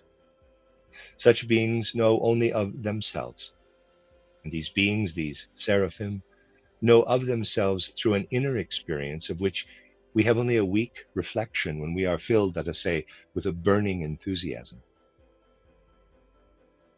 It is, you know, often quite difficult to make the people of today understand what is meant by burning enthusiasm. In the beginning of the 19th century, people still knew better what burning enthusiasm is than they do today. In those days, it could still happen that some poem or other was read aloud, and the people were so filled with enthusiasm, forgive me, but it really was so, that we of the present day would say they had all gone out of their minds. So moved were they, so warmed. Today, people freeze up just when you expect them to become enthused. Now, it was by becoming conscious of this element of enthusiasm, this rapture of the soul that used to come quite naturally to the people of Middle and Eastern Europe. It was by lifting this experience into consciousness, by making it the complete content of consciousness, that people had to form an idea of the inner life of the seraphim. And as a bright, clear element in consciousness, full of light, so that thought turns at once into light, illuminating everything. Such was the idea humans formed of the element of consciousness of the thrones, was conceiving as sustaining, bearing the worlds in grace. And as a bright, clear element in consciousness, full of light, so that thought turns at once into light, illuminating everything. Such was the idea humans formed of the element of consciousness of the thrones, was conceived as sustaining, bearing the worlds in grace. There you have one sketch such as could have been drawn for that earlier consciousness. I could go on speaking about it for a long time. For the moment, I wanted only to tell you how in those days one would first of all have tried to describe the seraphim, cherubim, and thrones in the true qualities of their being. They would then have gone on to say, the choir of seraphim, cherubim, and thrones works together in such a manner that the thrones found and established a kind of seed or kernel, see plate 1, in the middle, lilac red. The cherubim let their own light-filled being stream forth from this center, yellow ring, and the seraphim enwrap the whole in a mantle of warmth and enthusiasm that rays far out into cosmic space, red veiling. Everything in the drawing I have made is beings. In the middle, the thrones, around them the cherubim, and outermost of all, the seraphim. All is essential being. Beings who move and weave into one another, do, think, will, feel in one another. It is all being. And now if some other being, having the right sensitiveness, were able to take its path through the space where the thrones have established a kernel in this way, where the cherubim have made a kind of circling around it, and the seraphim have, as it were, enveloped the whole. If a being with the required sensitiveness were to come into this realm of activity of the first hierarchy, it would feel warmth in varying differentiations. Here, greater warmth, there, less. It would all be an experience of soul, and yet, at the same time, sense experience. That is to say, when the being felt warm in soul, the feeling would be the feeling you have when you are in a well-warmed room. Such a united building up by the beings of the first hierarchy did truly once take place in the cosmos. It formed what we call the Saturn existence. The warmth is merely the expression of the fact that these beings are there. The warmth is nothing more than the expression of the fact that the beings are there. Let me try to make clear to you what I mean. Suppose you have an affection for a certain person. Their presence gives you warmth. But now someone comes along who is frightfully abstract and says, quote, "The person does not interest me. I will think them away. The warmth the person sheds around them, that is what interests me." Close quote. Or suppose the person doesn't even say, quote, "The warmth they shed around them is all that interests me." Close quote. Suppose they say, quote, "The warmth as such is all that interests me." Close quote. Such a person is talking nonsense, of course. You see that at once. For if the person is not there who sheds the warmth, then the warmth is not there. The warmth is only there when the person is there. In itself, it is nothing. The person must be there for the warmth to be there. Even so must seraphim, cherubim, and thrones be there. If the beings are not there, neither is the warmth. The warmth is merely the revelation of the seraphim, cherubim, and thrones. Now, in the time of which we are telling, everything was for humanity just as I have described it, even down to the picture that I have drawn on the blackboard. People spoke of elements. By the element of warmth, they understood cherubim, seraphim, thrones. That is the Saturn existence. That is Saturn. And now the description would go further. It would be said, seraphim, cherubim, thrones, these alone have the power to bring forth something of the nature of Saturn. None but the highest hierarchy is capable of placing such an existence into the cosmos. But when this highest hierarchy had once placed it there to begin a new world, then evolution could go further. The, in quotes, sons of seraphim, cherubim, and thrones could carry evolution further. And it came to pass in the following manner. Beings of the second hierarchy, Kyriatides, Dynamis, Exousiae, beings generated by the seraphim, cherubim, and thrones, pressed into the space that had been formed, in quotes, through the working of seraphim, cherubim, and thrones, formed and fashioned to Saturnian warmth. There entered the scene now younger, cosmically younger beings. And how do these cosmically younger beings work? Whereas cherubim, seraphim, and thrones reveal themselves in the element of warmth, the beings of the second hierarchy take form in the element of light. Here, plate 1, see the right side, you have the Saturnian, It is dark. It gives warmth. And now, within the dark world of Saturn, something new begins to arise through the working of the sons of the first hierarchy, through exousiae, dunamis, and karyotetes. What is it that is now able to arise within the Saturnian warmth?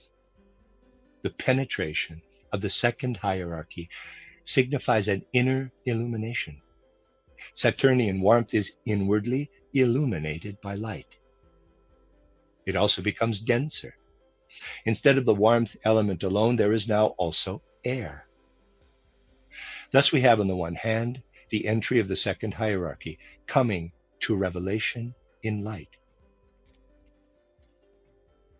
However, you must clearly understand that it is in very deed and truth beings who press their way into Saturnian existence. Whoever has the requisite power of perception sees the event as a penetration of light. The light reveals the path of these beings. And where light enters, we find too, under certain conditions, shadow, darkness, dark shadow. Through the penetration by the second hierarchy in the form of light, shadow also comes about. What was the shadow? It was air. Right on into the 15th and 16th centuries, people knew for a fact what air is. Today we know only that air consists of oxygen, nitrogen, and so forth, which is much the same as saying that a watch consists of glass and silver. That really tells me nothing at all about the watch as a watch, and nothing at all is said about air as a cosmic phenomenon when it is said to consist of oxygen and nitrogen. We tell very much, on the other hand, if we know air comes forth from the cosmos as the shadow of light.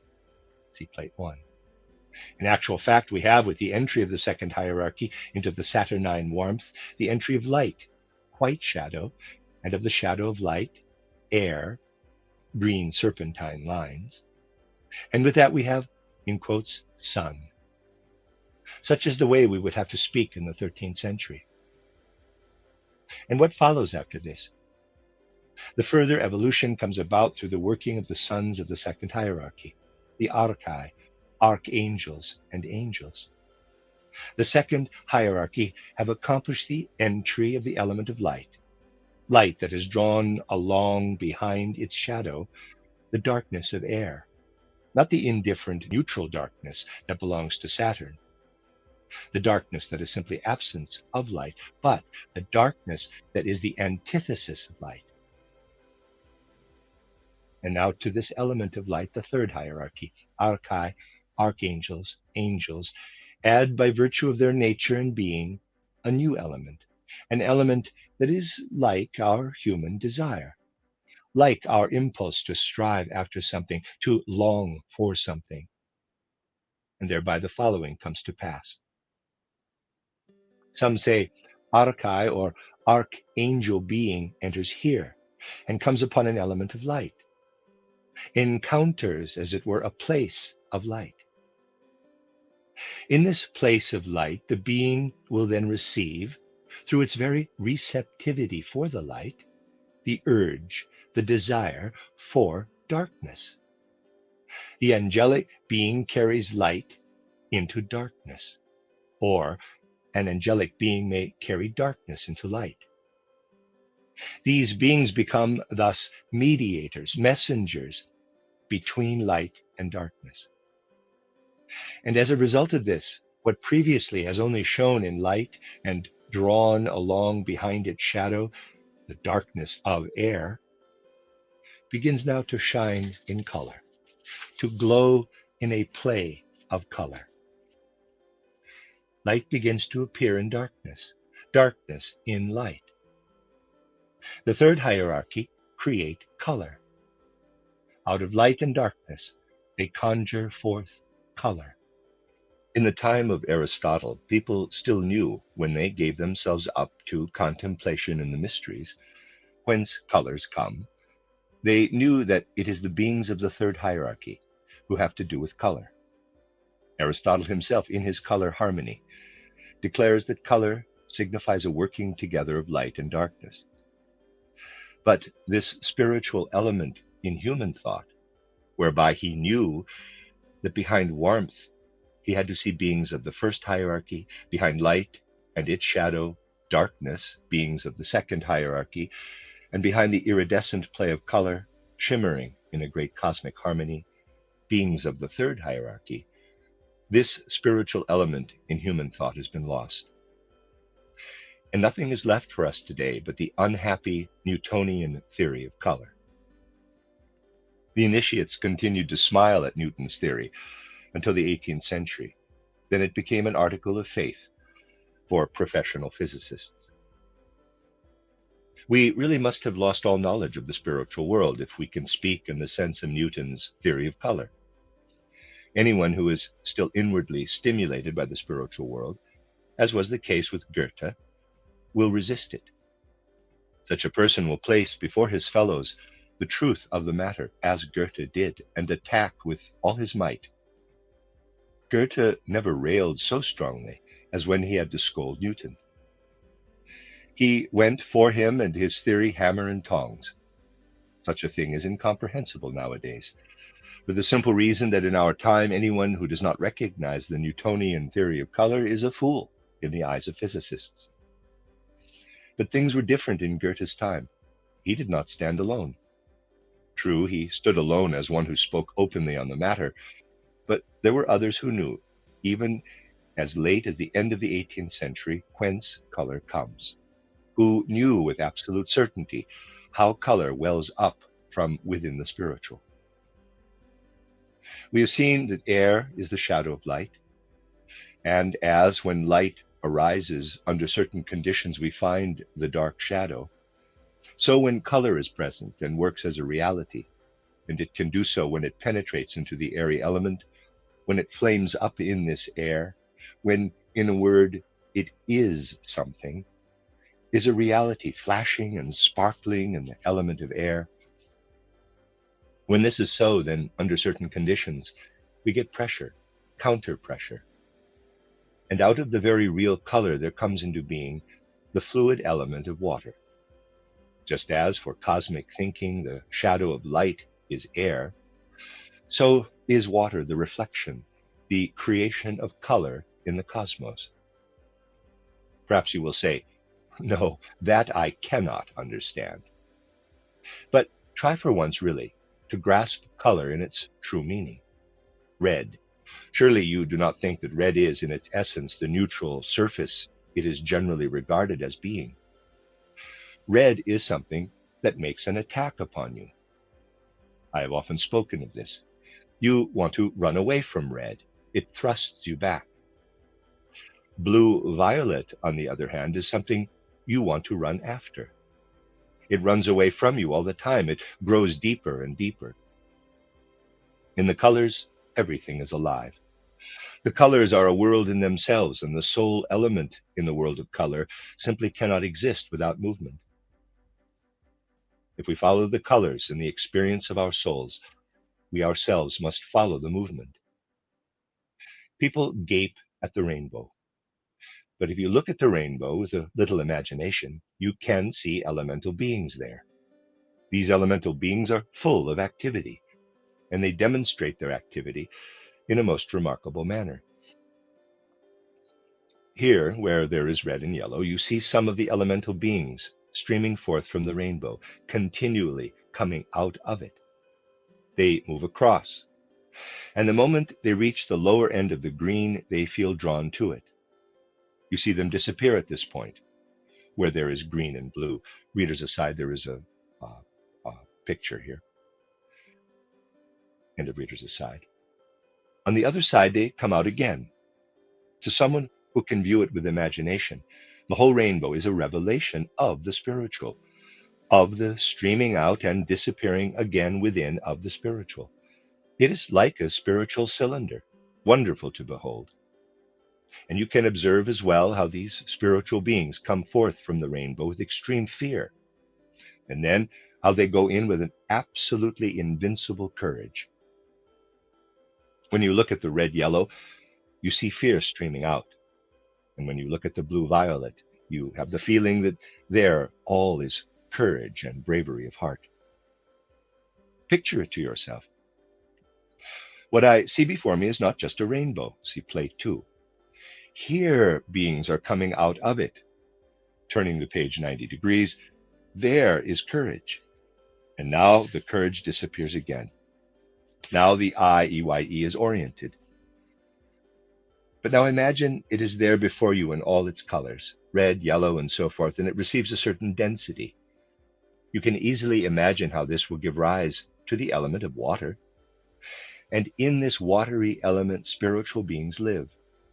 Beings that are actually a kind of copy of the beings of the third hierarchy. There is no doubt about it. If we want to get near those who possessed real knowledge in the 11th, 12th, and 13th centuries, we must be ready to understand such things. As a matter of fact, without this, we cannot approach even the personalities of still later times. We cannot understand Albertus Magnus if we read him with the knowledge that we have today. We must read him with a kind of knowledge that takes account of the fact that spiritual things, such as we have been considering, were still a reality for him. Only then will we understand how he uses his words. Thus we have air and water coming into existence as a reflection of the hierarchies. The hierarchies themselves dive in. When the hierarchies themselves dive in, the second hierarchy enters in as the form of light, and the third hierarchy enters in as the form of color. We've reached the moon stage of our Earth. Now we come to the fourth hierarchy. I am narrating this as it was thought in the 12th to 13th century. Today we do not speak of the fourth hierarchy, but then people still did. What is this fourth hierarchy? It is the human being. We are ourselves the fourth hierarchy. But by the fourth hierarchy, people did not understand the two-legged, aging, most strange being that goes about in the world today. To those who had true knowledge, human beings, as we know them on Earth today, would have seemed a strange being indeed. No, in those times, they spoke of the original human being, of humans before the fall, who still bore a form that gave us power over the earth, even as the angels and archangels and archai had power over the moon stage of our earth, the second hierarchy over the sun stage, and the first hierarchy over the Saturn stage. They spoke of humans in our original existence as earthly human beings. And then they were right to speak of us as the fourth hierarchy. And with this fourth hierarchy came, as a gift, it is true, of the higher hierarchies, but the higher hierarchies had been holding it only as a possession they did not themselves use, but guarded and protected. With the fourth hierarchy came life into the world of color, into the iridescent world of changing color, of which I have only been able to give you the merest hints and suggestions, came life. You will say, was then nothing alive before this time? My dear friends, understand how it was by looking at humans themselves. Your ego and your astral body do not have life, yet they have being. They are. What is of the soul and spirit does not need life.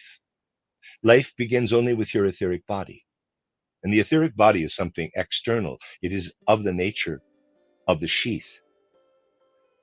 Thus, it is only after moon, only with the present Earth stage of existence, that life enters into the evolution to which our Earth belongs.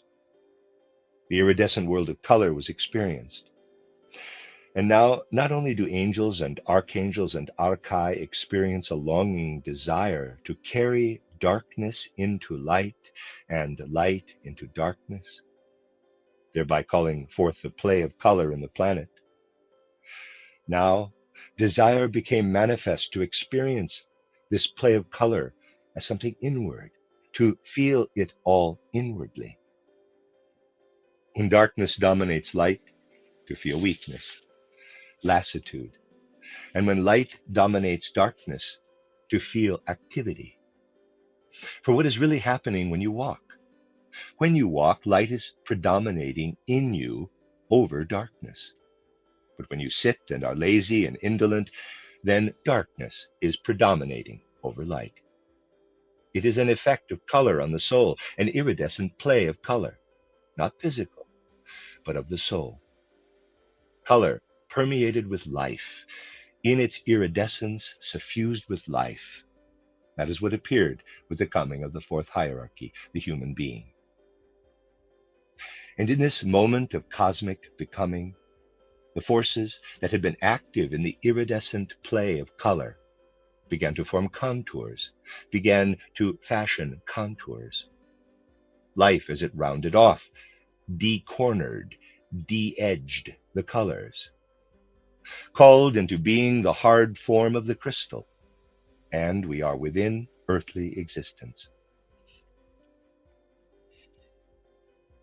Such things as I have been describing to you were fundamental truths for the medieval alchemists and esotericists, Rosicrucians and others who flourished, though history tells us little of them, from the 9th and 10th on into the 14th and 15th centuries, and of whom stragglers are to be found as late as the 18th and even at the beginning of the 19th century. In these later times, however, they were always regarded as strange and eccentric people. Only then did the knowledge become entirely hidden. Only then did we begin to acquire a conception of the world that led us to a point of view that I would like to indicate in the following way. See plate 2 left. Imagine, my dear friends, that here we have a person. Suppose I cease to have any interest in this person, but I take their clothes and hang them on a coat hanger that has a knob here above. From now on, I take no further interest in the person, and I tell myself, there is the person. I have no concern with what can be put into these clothes. That, the coat hanger with the clothes on it, is the person. This is what really happened with the elements. It did not interest people any longer that behind warmth or fire is the first hierarchy, behind light and color, the second hierarchy, behind what we call chemical ether or color ether and water, the third hierarchy, and behind the life element and earth, the fourth hierarchy, the human being. The peg with the hanger and on it the clothes, that is everything that exists. There you have the first act of the drama. The second act stars Kant. There is the hanger and the clothes hanging on it, and clever people begin to philosophize in true Kantian fashion as to what the, in quotes, thing in itself of these clothes may be. And they come to the conclusion that the thing in itself of the clothes cannot be known. Very clever indeed. Do away with the person and have only the coat hanger with the clothes, and you can, of course, proceed to philosophize over the clothes. You can make pretty speculations. You can either philosophize in the way Kant did and say, quote, the thing in itself cannot be known, or in the fashion of Helmholtz, and think to yourself, quote, but these clothes, they cannot of themselves have forms. There is nothing really there but tiny whirling specks of dust, tiny atoms, which hit and strike each other, and behold, the clothes are held in their form. Close quote.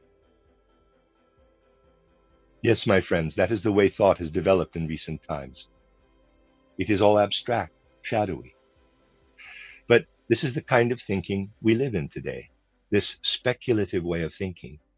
It gives the stamp to our whole scientific outlook. And when we do not admit that we think in this atomistic way, then we do it most of all.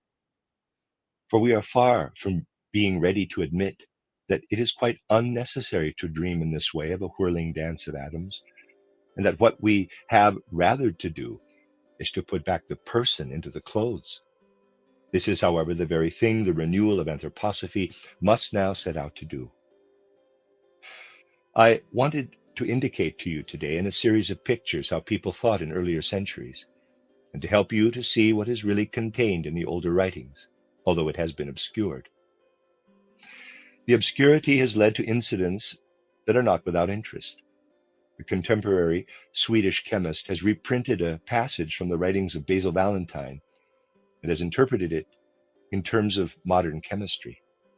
Of course, we could not possibly come to any other conclusion than that it is nonsense, for that is what it appears to be if, in the modern sense, we think of the chemist standing in a laboratory, making experiments with retorts and other up-to-date apparatus. But what Basil Valentine gives in this passage is actually a fragment of embryology expressed in pictures. Yes, that is what he gives, a fragment of embryology.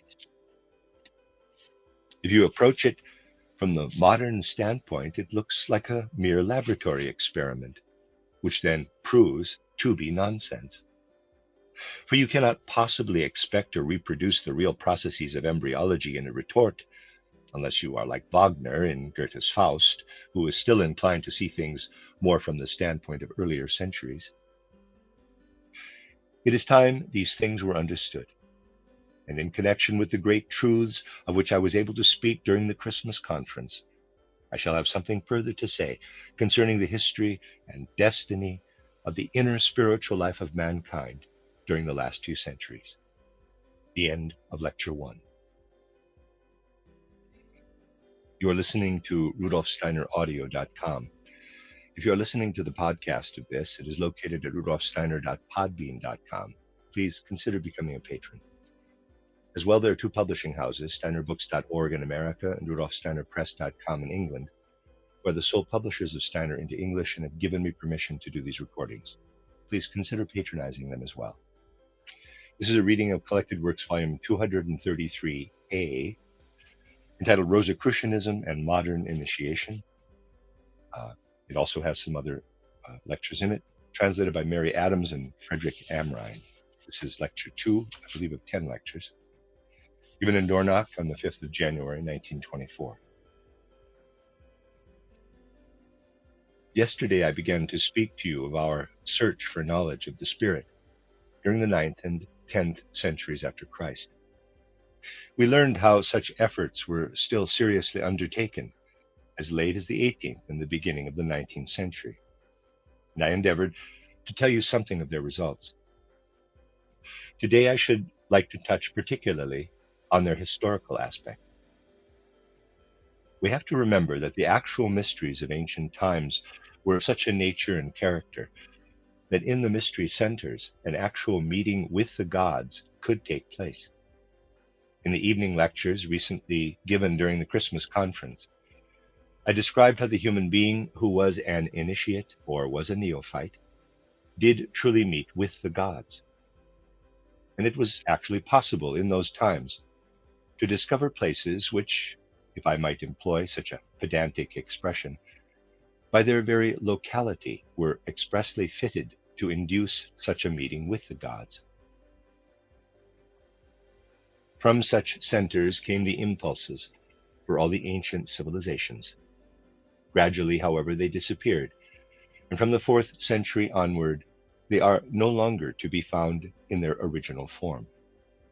Here and there we may come upon survivals, but the knowledge is no longer in the rigorous old form. Not that initiation ever ceased. It was the form in which the candidates found their way that changed. I have already indicated how things were in the Middle Ages. I have told you how there were individuals here and there, living simple, humble, unpretentious lives, who did not gather around them a circle of official pupils in one particular place, but whose pupils were scattered in various directions in accordance with karma, with the karma, that is, of humanity, or with the karma of some folk or nation. I have described one such instance in what I said about Johannes Tauler in my book titled Mystics After Modernism. There is no need for me to speak about that here. I would like, however, to tell you of another typical example, one that had a very great influence, lasting from the 12th and 13th on into the 15th century. The spiritual streams that were working during these centuries are in large measure to be traced to the events of which I now would like to speak. Let me first give you a sketch of the situation. The time when these events took place is round about the year 1200 CE. At that time, there were a great number of people, especially younger people, who felt within them the urge for higher knowledge, for a union with the spiritual world. Indeed, we might truthfully say, for a meeting with the gods. And the whole situation and condition of the times was such that very often it looked as though someone who was searching and striving in this way found their teacher almost by chance. In those days, you could not find your teacher by means of books. It could only come about in an entirely personal way. But although it might look from without like a chance happening, in reality, deep connections of destiny were at work in the event. And it was so in the case of the neophyte about whom I want to tell you now. This neophyte found a teacher in a place in Central Europe through such an apparently chance event. He met with an older person, of whom he at once had the feeling, this person will be able to lead me farther in that search, which is the deepest impulse of my soul. And now, let me give you the gist of a conversation between them. I do not, of course, mean that only one such conversation took place. I am compressing several conversations into one. The neophyte spoke to the teacher and told him of his earnest desire to be able to see into the spiritual world. But it seemed to him as though human nature, as it was in that period, it was somewhere around the 12th century, did not allow him to penetrate into spiritual worlds. Nevertheless, he said, I cannot but feel that in nature we have something that is the work, the creation of divine spiritual beings. When we look at what the objects of nature are in their deeper meaning, when we observe how the processes of nature take their course, we are bound to recognize that behind these creations stand the workings of divine spiritual beings. We cannot, however, fight our way through to them. The neophyte, who was a young person, somewhere between 25 and 28 or so, felt strongly and definitely that the person of that time, because of the particular kind of connection that the physical body has with the soul, cannot come through, that they have hindrances in themselves. The teacher began by putting him to the test. The teacher said to this young person, quote, you have your eyes, you have your ears. Look with your eyes on the things of nature. Hear with your ears what goes on in nature. The spirit reveals itself through color and through tone, and as you look and listen, surely you cannot but feel how it reveals itself in these. Close quote. The neophyte replied, quote, yes, but when I use my eyes, when I look out into the world with all its color, then it is as though my eyes stop the color, as though the color suddenly turns numb and cold when it reaches my eye. When I listen with my ear to tones, it is as though the sound turns to stone in my ear.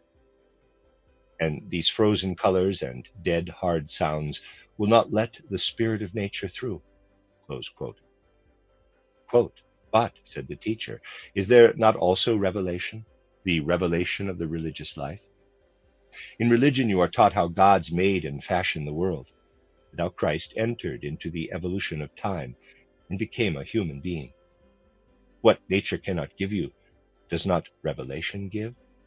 Close quote. And the neophyte said, quote, revelation does indeed speak powerfully to my heart, but I cannot comprehend it. I cannot connect what is out there in nature with what revelation says to me. It is impossible to bring the two into relation with one another. Just as I do not comprehend nature, just as nature reveals nothing to me, neither do I comprehend the revelation of religion. Close quote. And the teacher made the answer, quote, I understand you well. If you must speak thus, if it is with your heart and soul, as you say, then you cannot, as you stand in the world today, comprehend either nature or revelation. For you live in the body that has undergone the fall. Close quote. Such was the manner of speaking in those days, continue quote. And the fallen body does not accord with the earthly environment in which you are living. This environment does not afford the conditions for using your senses and your feeling and understanding in such a way that you may behold in nature and also in revelation a light, an enlightenment that comes from the gods. If you are willing, I will lead you out of the nature of your earthly environment, which is simply unsuited to your being. I will lead you away from it and give you the opportunity of coming to a better understanding of both revelation and of nature." Close quote. And the teacher and the neophyte discussed together when this should take place. Then one day the teacher led the neophyte up a very high mountain, whence the surface of the earth with its trees and flowers could no longer be seen at all. As the pupil stood there with his teacher, all he could see below him was a kind of sea of cloud that completely covered the earth with which he was familiar. You know how this often is on such high mountains. Up there, the neophyte was far removed from the affairs of earth. At all events, the situation suggested this. He looked out into space above and saw great billowing clouds, and below him, too, could see only as it were a surging sea, composed entirely of cloud, morning mist, and the breath of morning in the air. Then the teacher began to speak to the neophyte. He spoke of the wide spaces of the worlds, of cosmic distances, and of how, when we gaze out into these far spaces in the nighttime, we see the stars shining forth from afar. As the teacher continued telling the neophyte many things, gradually the heart of the neophyte was removed far away from the earth, and wholly given up to nature in the essential features of her existence. The preparation continued until the neophyte acquired a mood of soul, which may be indicated by the following comparison. It was as though, and not just for a moment only, but for quite a long time, all that the neophyte had ever experienced during life on earth in this incarnation was something the neophyte had dreamt. The scene that was spread out before the neophyte, the surging waves of cloud, the wide sea of cloud, with here and there a drift rising up nearby like the crest of a wave, far spaces of the universe, broken here and there by rising shapes of cloud, and scarcely even that, for there was no more than a glimpse now and then of cloud forms in the far distances. This whole scene, showing so little variation, having so little content in comparison with the manifold variety of his experiences down below on the surface of the earth, now was, nevertheless, the content of the neophyte's daytime consciousness. And everything the neophyte had ever experienced on earth seemed no more than the memory of a dream. Now, so it seemed, the neophyte had woken up. And as he gradually grew more and more awake, behold, from a cleft in a rock, which he had hitherto not noticed, a child came forth, a child of 10 or 11 years old. The child made a strange impression upon the neophyte, for he at once recognized in the child his own self, in the 10th or 11th year. What stood before him was indeed the spirit of his youth. You will easily guess, my dear friends, that this scene was one of the impulses that made me introduce into my title Mystery Dramas the figure of the spirit of Johannes's youth. It is the motif alone you should have in mind, certainly, not anything like photography. The mystery dramas are not a kind of roman à clef, where you only have to find the key and all is plain. The neophytes stood before the spirit of their youth, their very self. At 25 or 28 years, the neophytes stood face to face with the spirit of their youth, and a conversation could take place, guided by the teacher, but nevertheless actually taking place between the neophytes and their own younger self. Such a conversation has unique character. You may see that for yourselves in the mystery dramas, from the style that is employed there. For when someone is face to face with the spirit of their own youth, and such a thing is always possible, then they give something of their riper understanding to the childlike ideas of the spirit of their youth. And at the same time, the spirit of the youth gives something of their freshness, their childishness, to what the person of older. Alrighty. Okay, so that was quite the reading of esoteric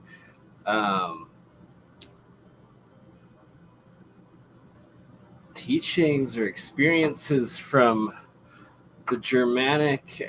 I think it was late 1800s, maybe Rudolf Steiner was doing these teachings. Maybe in the 19th, I'm not sure, but at least 100, maybe 150 years old. And what I find really interests me is those pictures of these different like magnetic systems or plasma systems of gases and electric coils of those early pictures, and then like these spirits and like faces and the different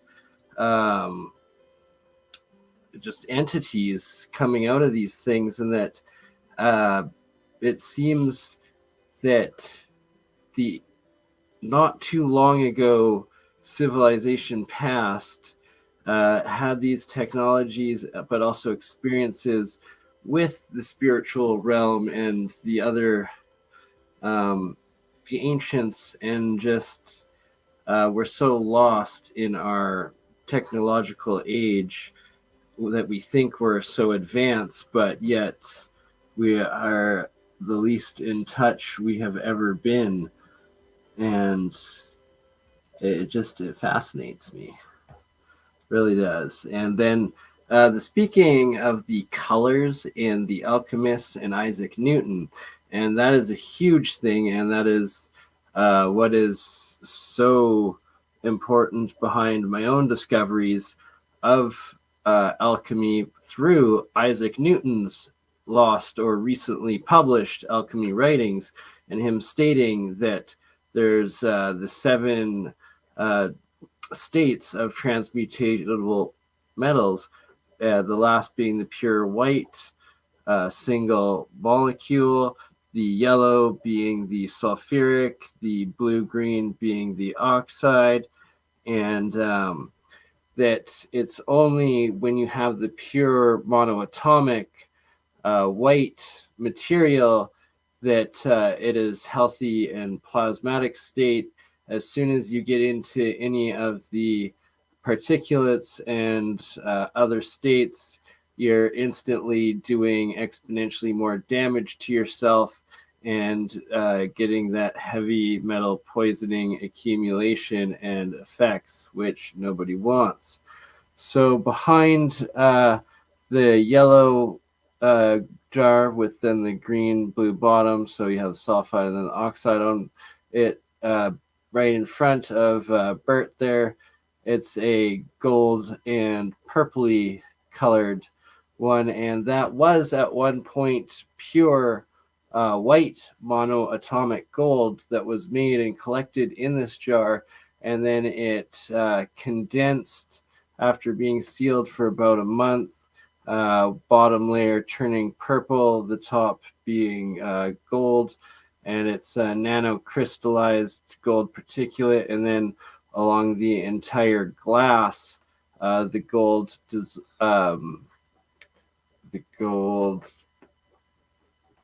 out of the water onto the side of the glass,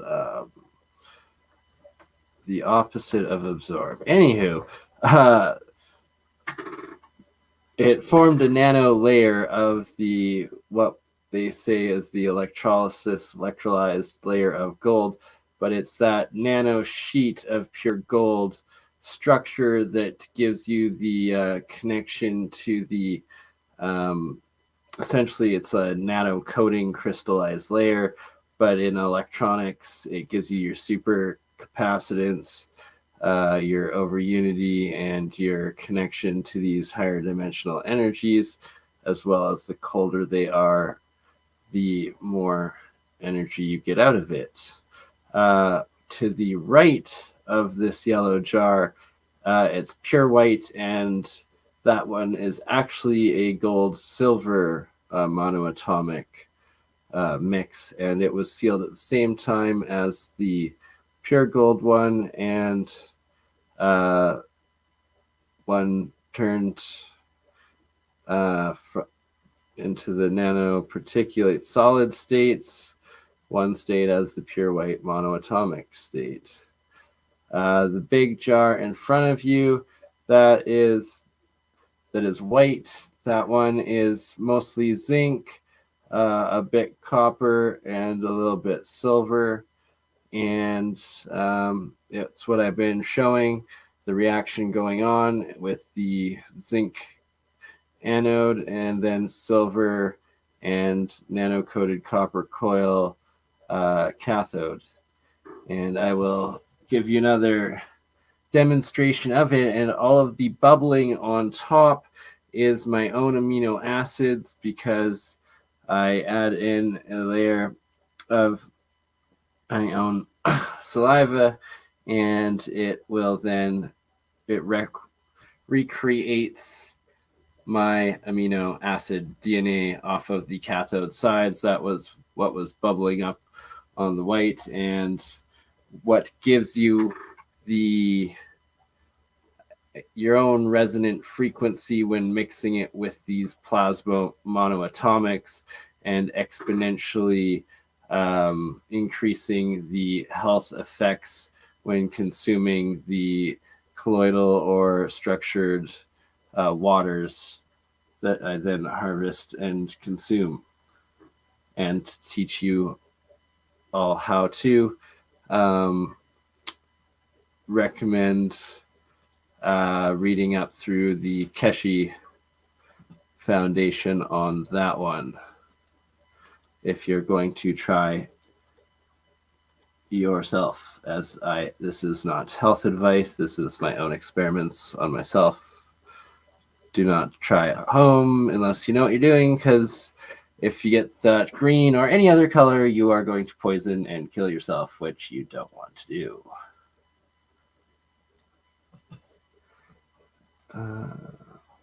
All right, and because we love John, and good Hutchinson sir is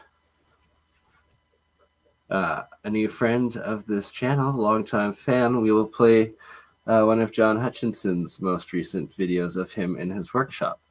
But before I get off to that, one last thought on this Rudolf Steiner readings and how the ancient alchemists, but also great thinker Isaac Newton, connected light to sound, to magnetism, to alchemy, and that there's so many more layers and elements of dimensional existence and universal code within Isaac Newton's teachings and knowledge, that I encourage everybody to start reading the Alchemy, and there's also the what was called the dogmatic or religious writings as well of Newton. They are quite fascinating. Okay, what are we playing? Oh yeah, this is the good John Hutchinson, most recent video of him in his lab. Again, and we can small wave. Oh, let me go here. The green part. Aha. Came in the mail.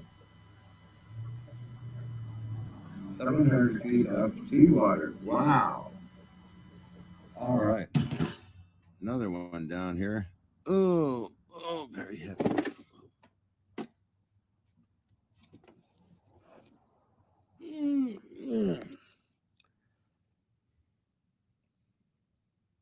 This one is how many feet?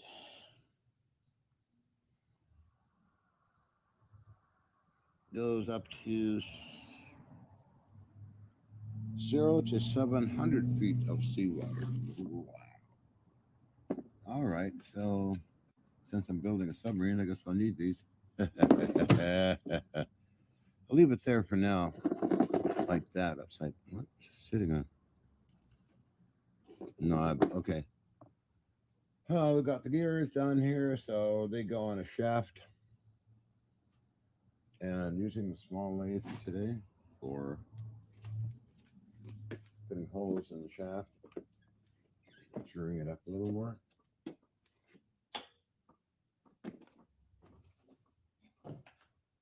So we're using Inventor 3's lathe, a jet lathe. Let's get around here.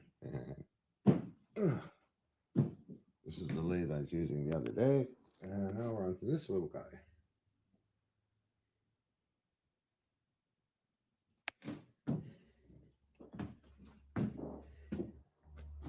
A lot of curlicue. Wow, yeah, there's a lot of curlicue down there too. Okay, so that shaft is done. Measured out to about roughly 1/1000th of an inch. Because accuracy right in this piece is not that necessary. It's all the different drills. So moving along.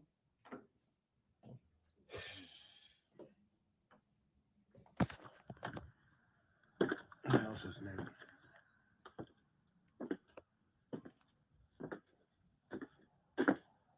Oh, yes, I did get a microphone for this transceiver. That's the microphone. 100 watts. And these telephone handsets are for this fellow down here. 100 watts. I'm sure it's a lot stronger than that with the RF amp. Let's just receive that. That's what I'm doing today, so kind of rushed. I gotta take a shower. Want to join me in the shower? Take an iPad in the shower? I don't know the answer. Ooh. Yeah, that's a little one. High voltage.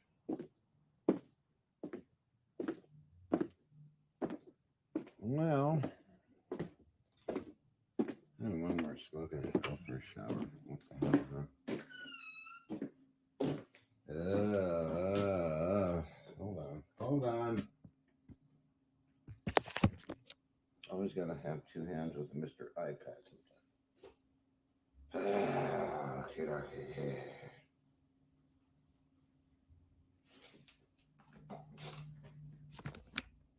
There we go. Just having a break, working on some other things. All right, well, that's going to be a short video.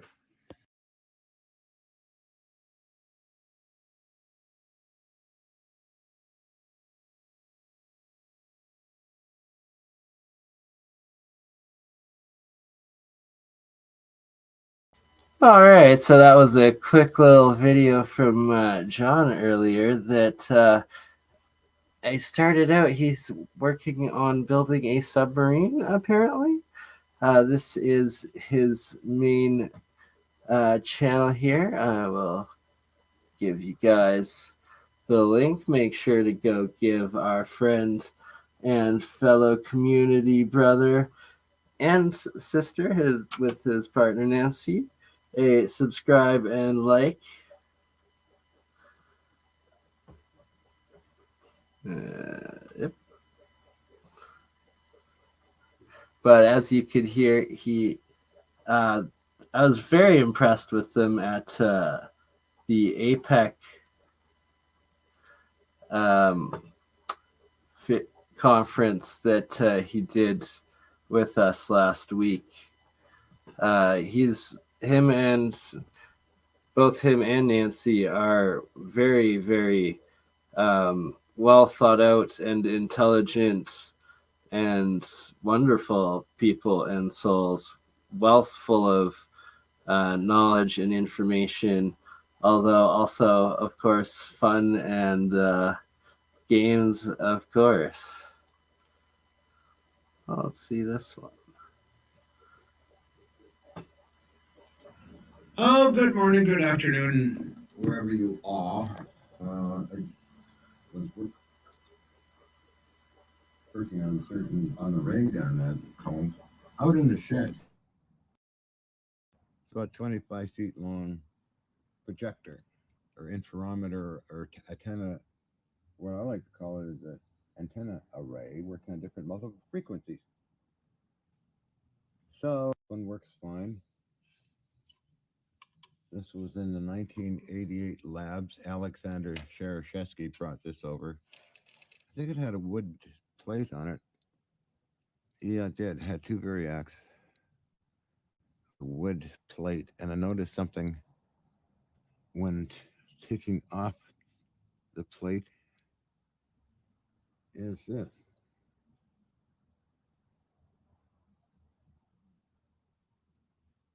Now, and also this kind of indentation here. I'm not sure why that is. Could have been dropped or something. Okay, but a plate over it would have protect this area, whatever this is. I don't know if you can see that, but it looks melted. I'll try and zoom in better on it.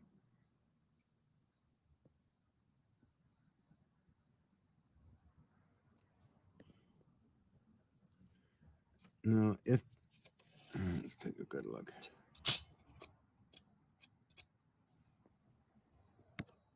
Some kind of thing here.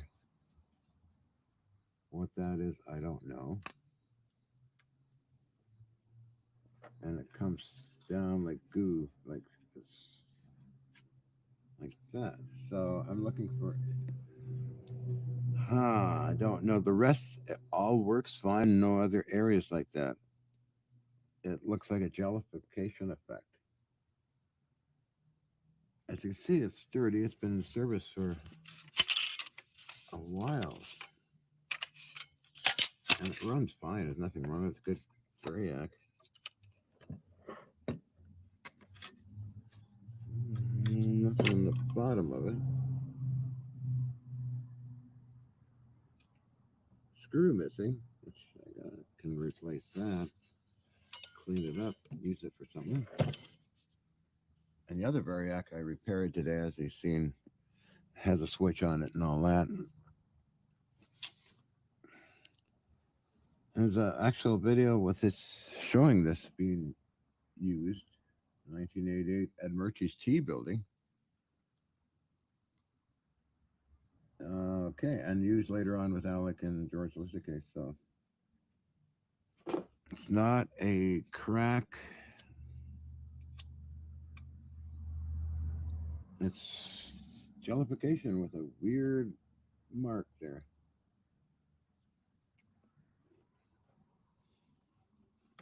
Not sure what in blazes. Okay, well, I don't know.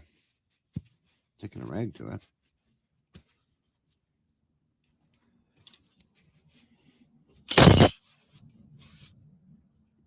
I have checked over time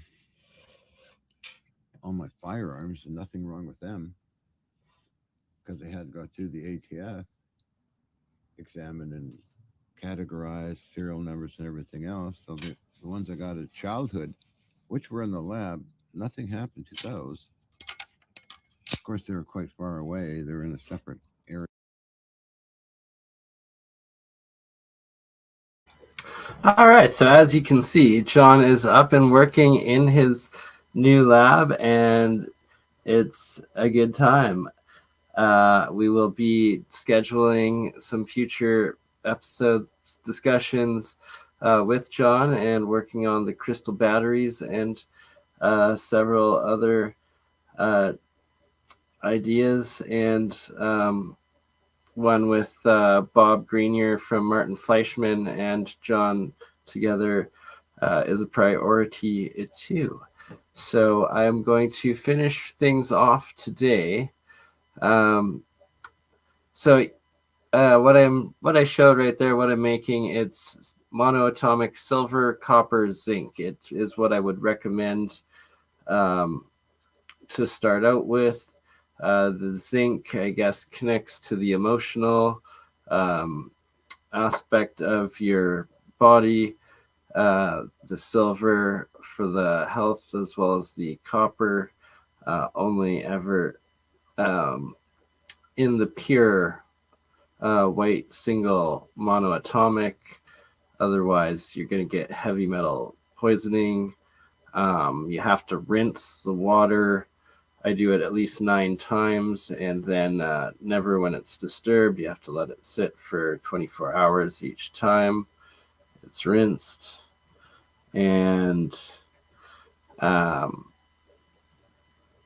yeah, definitely go on to the Keshi Foundation GAN's instructional videos there if you're interested in doing it yourselves. I will go into it in more detail in the future, but for now, it is a great place to start. All right, last video sharing. It is one from Tesla Tech. Definitely give Tesla Tech YouTube a like and a subscribe if you haven't already. Steve is putting up amazing educational content and podcasts. This one, I'm hoping it's the segment where they're talking about harvesting the lens out of the old TVs and then using them to increase exponentially the energy from solar energy. And it's pretty simple, and it's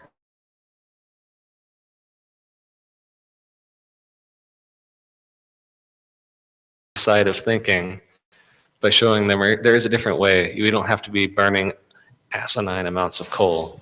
We don't even have to have internal combustion engines. We can just run everything electric, and we can generate that electricity from all that free energy coming down on us.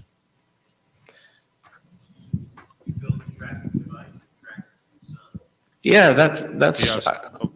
Yes, a tracking device was built to track the sun. Yeah. You don't even have to, because a lot of the time you can just set up an array and it's cheaper, because these things you can get them free off the side of the road nonstop. But if you feel like having a really pretty cool setup, you can get literally a light sensor. Let's be a display again. Okay. 2 arms out here. Now pretend these are a couple planks of wood coming towards you guys, and there's a couple more planks here. If you put a light sensor on each corner, you can just hook up an Arduino to tell you, okay, there's more shadow on this one. That means the sun's on this side of the X. If I can see, like you right now, perfectly between the X, I'm looking at you. You're the sun. If I can't see you from this sensor anymore because it's out of phase, you can just tell 2-axis motors to turn your lens to where it is looking at that. You can do the same on your solar panels. You can get like almost 100% more output just by not having the sun bounce off your panels until that one nice point of the day. If you actually track the sun, you're going to get a lot more output. It's just another way of tracing down where you're hemorrhaging your efficiency and finding a solution. Did that kind of answer your question? You had a simple question, and I just went off on a tangent. Yeah. I literally, out of like the 15 I've messed with, I found all of the Fresnel lenses on the side of the road from old projection TVs. Yeah, you just have to drive around. Maybe that's a Texas thing. I don't know. I guess everyone liked the big TVs. Do you have a question? Yeah, quick question. So I'm curious. So we got the tracking of the sun down, but some of these lenses produce so much heat. How do you regulate the amount of heat based off the intensity of the sun and the clouds without frying whatever it is that you're trying to use as a reservoir, whether it's oil or water, to generate the heat or the steam or the movement? Yeah, no, that's perfect. Again, back to the Arduinos. They're so cheap, and you can have a little IR detector to see what temperature you're getting at. And you can just have one more axis, pull the lens away further. I like to just set the things where it does have a moving axis or a set amount of lenses, and you don't pinpoint it. If you pinpoint it, you'll just blast a hole straight through anything. You can take obsidian and just, but you just take that focal point out of phase a little bit. You just move it back, you move it forwards, and you lost the efficiency of that beam by 1,000%. But it was free, so who cares? Free is free, dude. Have you done anything with GEAT technology? The vapor carbureting we do is a lot similar to what happens in the GEAT. David Pantone, Paul's son, will be speaking on this, and he'll probably be able to tell you a lot more about what's different with the GEAT system. But just the fuel vaporizing itself, it's really just claiming wasted energy from somewhere, whether it's solar again. I just like pulling off the exhaust. It's after the system. It's after what you did. I'll pull that heat, similar to the GEAT. The heat energy will separate the fuel or whatever hydrocarbon you're using in your engine. It'll separate it out. Again, you get more surface area. So whatever oxygen you have to work with, it will burn faster and more efficient. You don't get all these unburnt hydrocarbons coming out the exhaust. Do you think the GEAT really causes transmutation of elements like he claimed? Similar to the hydrogen, there are so many levels of this stuff. I'm just talking about the simplest, like you went and got some spatulas and put them together and like there's your hydrogen cell. Like you just took a stainless steel bottle and put it in front of your exhaust, there's your vapor carburetor. That totally works. Take your lawnmower apart, just rip off that broken carburetor that makes it sit in your garage and not do anything, pull it off, put a stainless water bottle there and just tape a hose to it.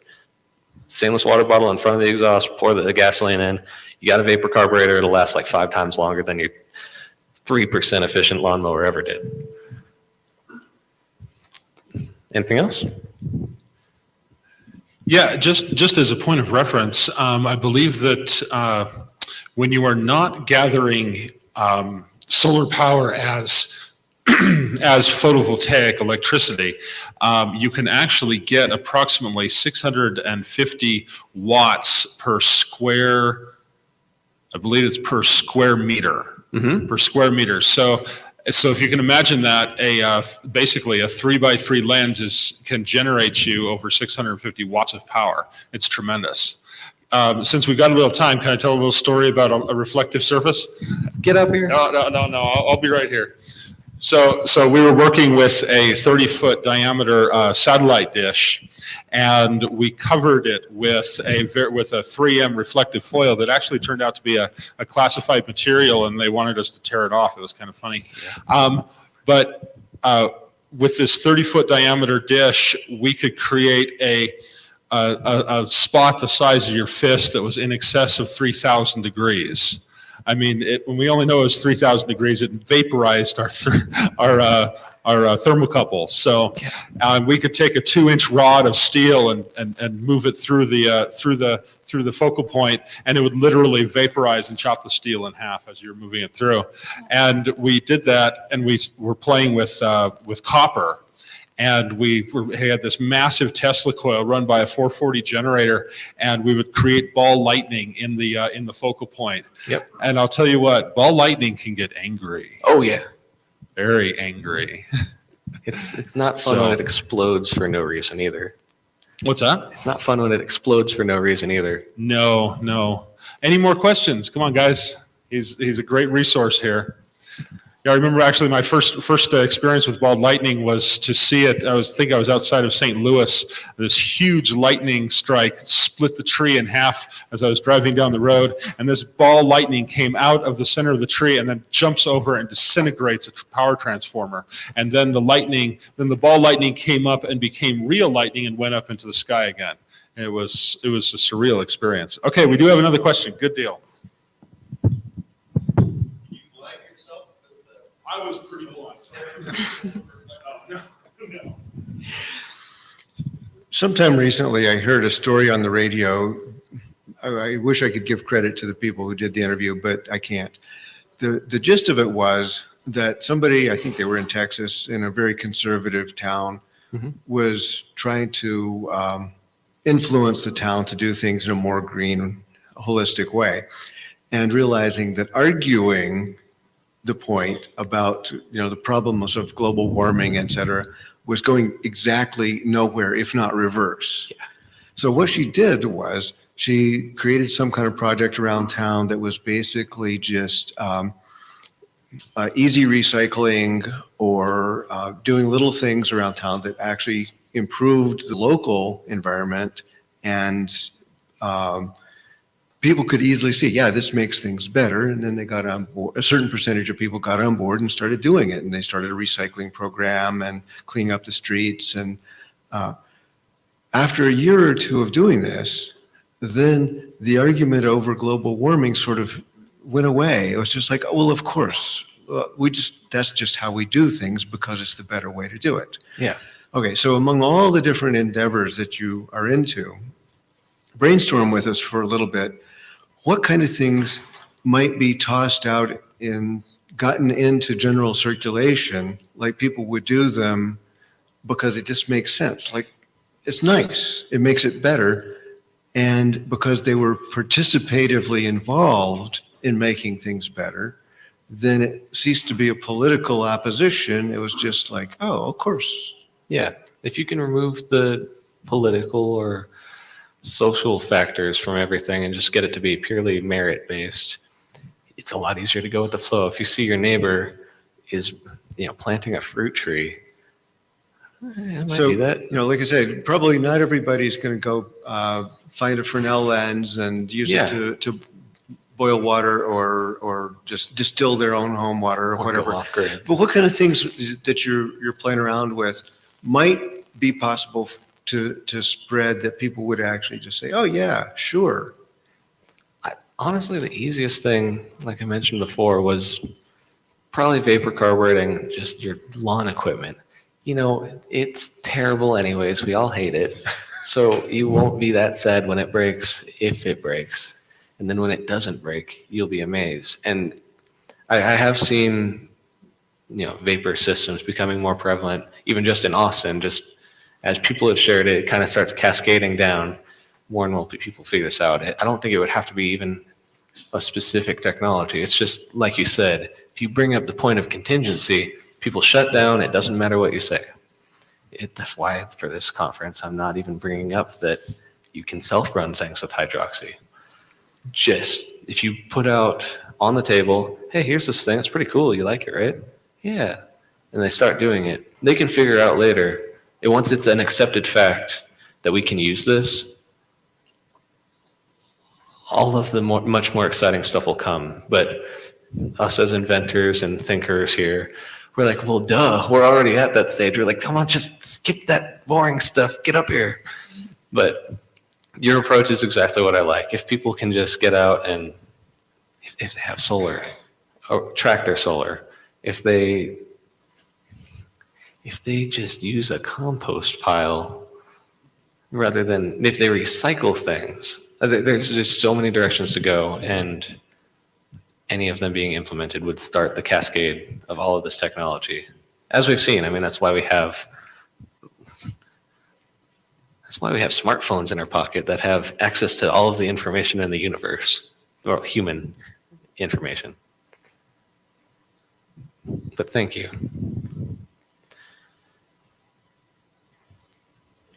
Any other questions or comments? Thank you very much, David and Vasiliki. Thank you.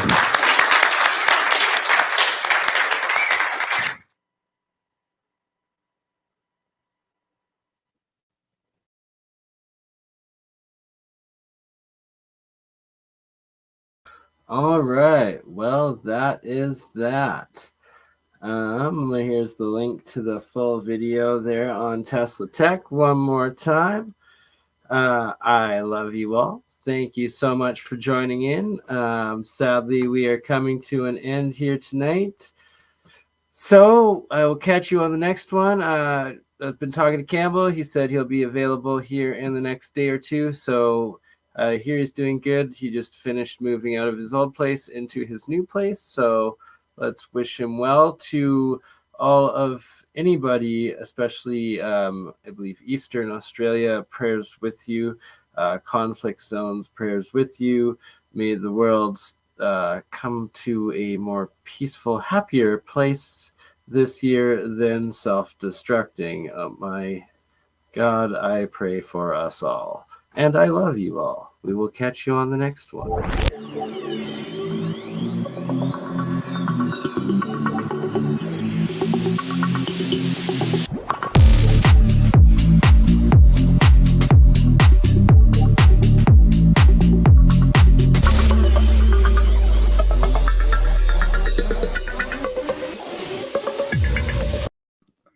This is the bit, isn't it? That confuses me. It's like, did we choose to come here to get this sorted out, or is this just seems a little unfair, doesn't it? That you know, we seem to be here and there's this parasite messing up our experience. And, you know, I know in my own life, the times that I've made major changes, it was like it became more painful not to change than to change.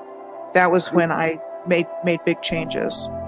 You know, it's this whole ridiculous narrative of, it's an unsafe world. There's not enough for you. It's scary. Everyone's out to get you. And clearly the old civilization was completely the opposite to that. It was all about empowerment, like literally. Cosmic resonance, I think they called that one. Or Cosmic resonance, that's a better name. Real science, you can actually produce free electricity, and this is part of what Tesla was doing, is the differential between the top of the spire to the ground actually creates an electrical differential that you then connect to another wire that goes into the ground, your grounding. Put that into the third phase in your circuit, and then you have a bell ringing circuit, and that actually produces plasma electricity out of the air.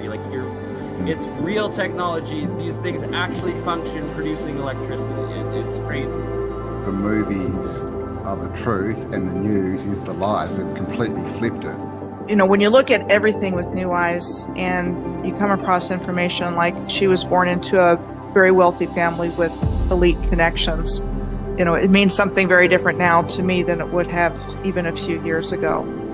And it's our free will that they've really also messed with, because we've been lied to and we react based on lies. Just getting their independence and end up in civil wars for 20, 30 years happens a lot.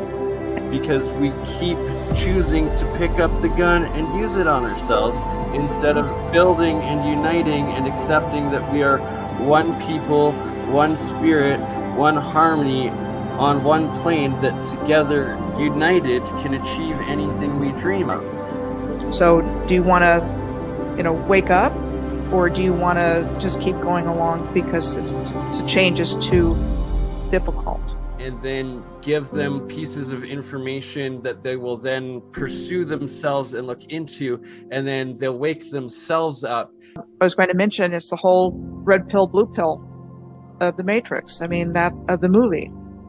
And you can consider that movie as a documentary because they're telling us something about what's happening here.